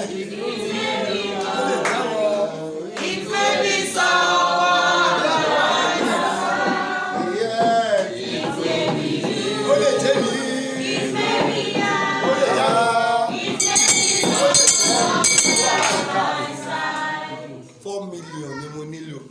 I needed 4 million naira. 4 million naira 4 million naira òun ni mo nílò is what I am expecting láti parí iṣẹ́ orí òkè. to perfect the work of this kì í mountain. ṣiṣẹ́ tó wà lókè o It is not the one app iṣẹ́ tó wà ń bíbá yìí here. 4 million naira 4 million naira òun nìkan ni mo nílò. is what I am expecting. mi ò ní kó fún mi lówó I am not saying you should give me money. ṣùgbọ́n àdúrà rẹ Your prayer ó lè ràn mí lọ́wọ́. can help me. mo bẹ̀ ẹ́ lórúkọ Ọlọ́run. I beg you all in the name mo of the lè ní Lord. láti parí bíbá yìí láàrin ọ̀sẹ̀ méjì. And I need to complete this play within 3 mi ò months. sọ nípa Within ọ̀rọ̀ 2 òkè days. I'm not talking about all. níbi tá a ti ń sin Ọlọ́run. Where we are serving God. mo ní láti parí rẹ̀ I must complete it láàrin ọ̀sẹ̀ méjì. within 2 weeks. níbi tá a ti ń sin Ọlọ́run yìí. This, where we are serving God ẹ here, Olúwa ń jókòó sí. and where God is sitting tí down, wọn kò gbàgbọ́ nípa rẹ̀. that you don't believe. nínú ọ̀sẹ̀ tó kọjá Last week, èèyàn kan wá bá mi. somebody came to me. wòlíì Ọlọ́run náà ni. He's a prophet of God. ó jẹ́ pé mi ní Ọlọ́run lò fún. I was the one God used for ó him. bá dé níjọ́ Thursday. He came on ó Thursday. ní bàbá. He said, Father, ìkan nínú àwọn ọmọ ìjọ tí ẹ gbé mi sí tẹ ní kí n jókòó. that one of the churches you asked me to control, èmi kọ́ ni mo ní ìjọ o. I am not the owner of it. ṣùgbọ́n Ọlọ́run fún mi lórí ọ̀fẹ́ láti jẹ́ kó ní ìjọ yìí ṣe. God give me the grace so that it can ṣùgbọ́n have it. nítorí pé ó jí ọmọ tó lọ́dọ́ ló ṣe sọ̀rọ̀ bẹ́ẹ̀. Because he's a wise child. wọ́n ní ìjọ nínú àwọn ìjọ tẹ́ gbé mi sí pé kí n jókòó. One of the church you asked me to ó ask. ní aláboyún kan bẹ láàrin wọn. A pregnant woman is among them. ó dẹ̀ jẹ́ kó bímọ láti March Is supposed to have given birth since March. àti March. Since March. kí ló fà á. What is the ó cause? ní ṣùgbọ́n ìdí tóun ṣe kó nílé kó tóun ṣe kó ṣọ́ọ̀ṣì máa bàbá yìí níbi. Reason for me to leave the place. sátidé tó kọjá yìí. Last week Saturday, ó ní dókítà sọ fún un. doctor pé told tí her kò bá ti lè rí sáyìn pé ọmọ mú un if there's no any sign, ọmọ ala inú ẹ̀ ni. he was going to do surgery. ó wá wá ń jọ Thursday. She came on Thursday. mo ní èlò ló kó fún ẹ. How much did they give you? ó sọ iye owó tó kó fún un. She told me pé kò ní purọ́ fún mi. she won't lie. mo ní lọ gba iye owó yẹn wá. Go and collect the kì í money. ṣe pé mo fẹ́ gbà lọ́wọ́ rẹ o. It's not that I want to collect the money from you. tó bá ti wá gba owó yẹn dé. When you collected the money, ìwọ bọ́ sí orí pẹpẹ yìí. come to this altar. kó o sọ fún Ọlọ́run. Tell God, owó tó wà lọ́wọ́ mi yìí gan. this money, ìjọ ẹ mo fẹ́ lọ lò sí. I want to use it for your mi ò rẹ́ni láti lò sí nǹkan kan. I'm not using it for ẹni anything. báyìí ló kó fún He mi. gave it to me. nǹkan báyìí ló ń ṣe. This is what is ohun happening. báyìí ni dókítà sọ. This is what doctor ó said. dẹ̀ sọ gbogbo ẹ̀ tán. He said everything níjọ́ Thursday. on Thursday. nígbà tó di òru In the midnight, ní ìjọ Friday. on Friday, bó ṣe bẹ̀rẹ̀ sí pè ní ẹ̀. she was wọ́n ní told kankan ń ṣẹlẹ̀. that something is wọ́n ní happening. ikùn ń ro màmá kiri. That she's having stomach ó upset. ní kí wọ́n gbé lọ sí hospital. She should be taken to wọ́n bá hospital. mi níbi tí mo wà. She came to ó ní me. kankan ti ń ṣẹlẹ̀ Something báyìí. is ó happening. ní kó má wọrí. Don't worry. Olúwa fẹ́ ṣàdúpẹ́ iṣẹ́ rẹ̀. You want to perfect ó ní yourself. ṣùgbọ́n láìpẹ́ yìí Just a tick of wàá time. tún padà wá bá mi tí mo You come jókòó and sí meet me. láti ṣe hallelujah. That shout kó hallelujah. máa pẹ́ ẹ̀ It's not kó tó bí 30. 30 minutes. The next 30 minutes. lẹ́yìn 30 minutes By báyìí 30 minutes. ó kàn pariwo wá ni. called- ó ní hallelujah.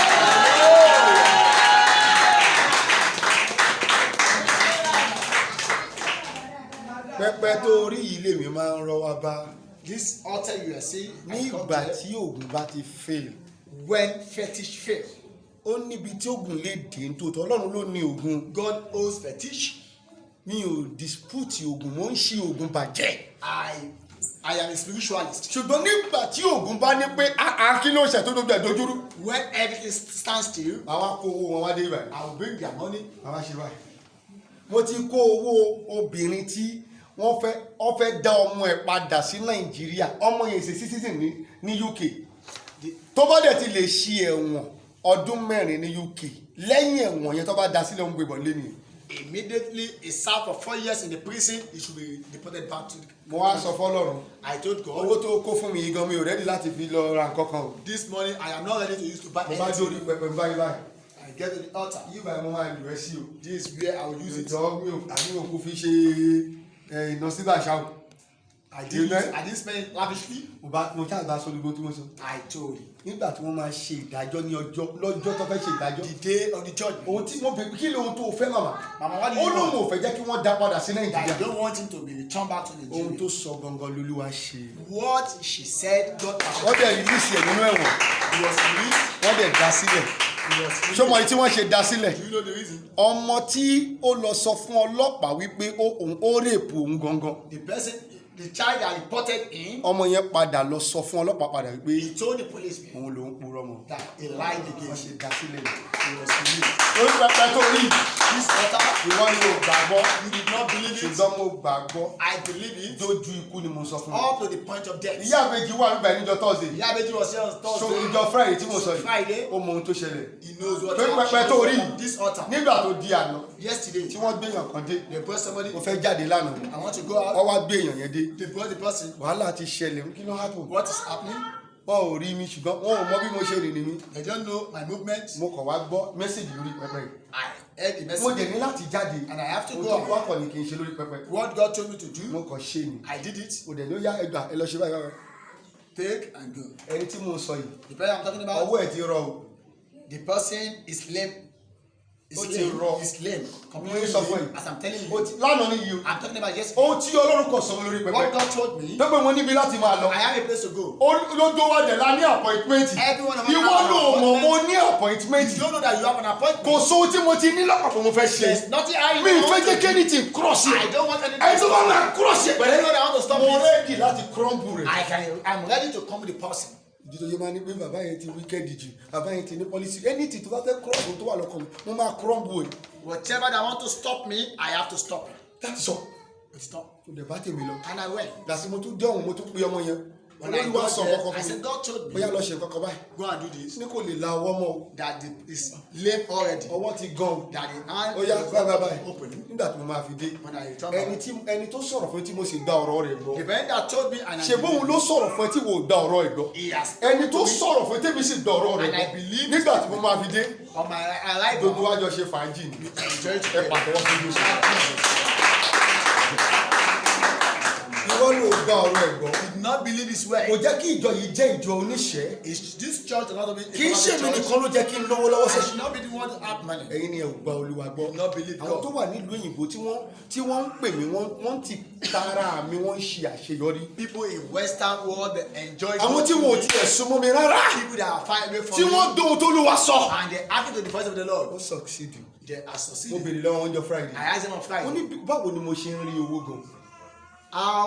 What is the way àbí kí ni mo of sọ my fún source of money? mi. débi tó jẹ́ kí ìwọ tó jẹ́ kó ti la ọpọlọ That is sílẹ̀. where I'm having to have an understanding. o ò kówó fún mi. He didn't give me money. báwo mo ṣe wá ń rí owó. And how am I saying ohun tí money? mo ti ṣe yìí mo ti ná 5.7 million naira. What I have just done, I have spent 5.7 ní million ìgbà naira. tí mo ra irin lásán ní 2.1 million. I bought the iron rod 2.5 million. mo ra 250 bag of cement lọ́kadà 250 bags of cement. tí wọ́n dẹ̀ tọ́ pé 4,000 lẹ́yọ kọ̀ọ̀kan tí mo kò dé That rẹ̀ one each is 4,000. lọ béèrè lọ́wọ́ àwọn tó kà dáadáa Go and mo go and sanwó ask iṣẹ́ them mo to ra irin mo ra iyẹ̀pẹ̀ mo ra dodo ẹ̀ I purchased mo all ti that ná material. 5.7 million sí torí 5.7 million naira. mo sì and ní spent. ìdí 4 million láti ná I still need another 4 bẹ́ẹ̀ million ni naira. mi ò yí ọkàn tó pé Ọlọ́run ti sọ fún mi wípé God has told me oṣù kan lòun máa fi kọ́ ibi báyìí within 1 month. ó ní àwọn òṣìṣẹ́ nìkan ló lè fa wọn sẹ́yìn Only the laborers can delay. wọ́n á béèrè lọ́wọ́ wọn jọ Friday I asked on Friday, ó kówó fún mi you didn't give me money. mi ò dẹ̀ béèrè lọ́wọ́ I ẹ̀ didn't ask from mi ò you. bínú sí ẹ o I am not getting angry. àfi tó o bá ní lọ́wọ́ tó o fún mi nìkan Except you have money you didn't give mi me. ò bínú sẹ́nikẹ́ni I am not getting àfi angry. tó o bá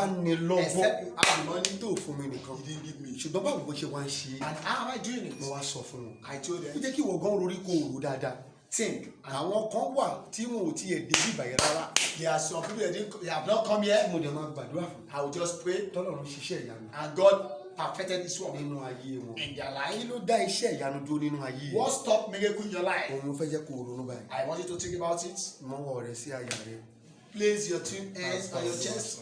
Speak. dáríjì God, forgive me.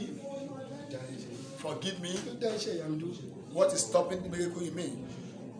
yes kí ló dá iṣẹ́ ìyanu dúró What is stopping kí ló dá dúró nínú ayé rẹ in my life? máa bèrè lọ́wọ́ Olúwa continue to ask àbí búùkì sọ pé mo dáhùn dúró pé kó wá fún mi lówó ni Did I stop booking to give me money? kì í sábẹ́ dúró ní mo sọ àtọ́kọ̀tẹ̀ àtàwọn olùdíje ló púpọ̀ nínú àbí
èèyàn ní Ábúráhámù, èèyàn ló máa padà di áńgẹ́lì. Bàbá, a bẹ̀ ọ́ ní Ọlọ́run, a bẹ̀ ọ́ níbi tó o ti ń gbọ́. Àwa náà ní áńgẹ́lì ara wa, lójú bí tá a ti ṣẹ̀ sí Olúwa kó dáríjì wá.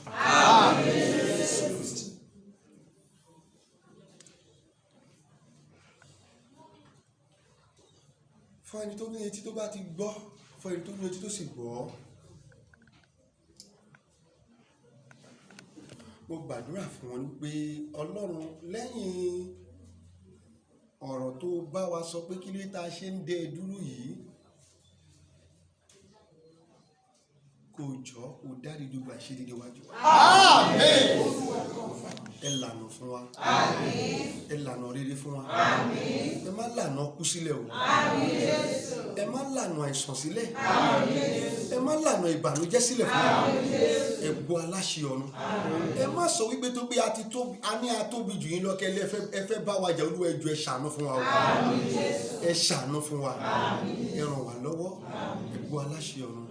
Jésù àpáta wa.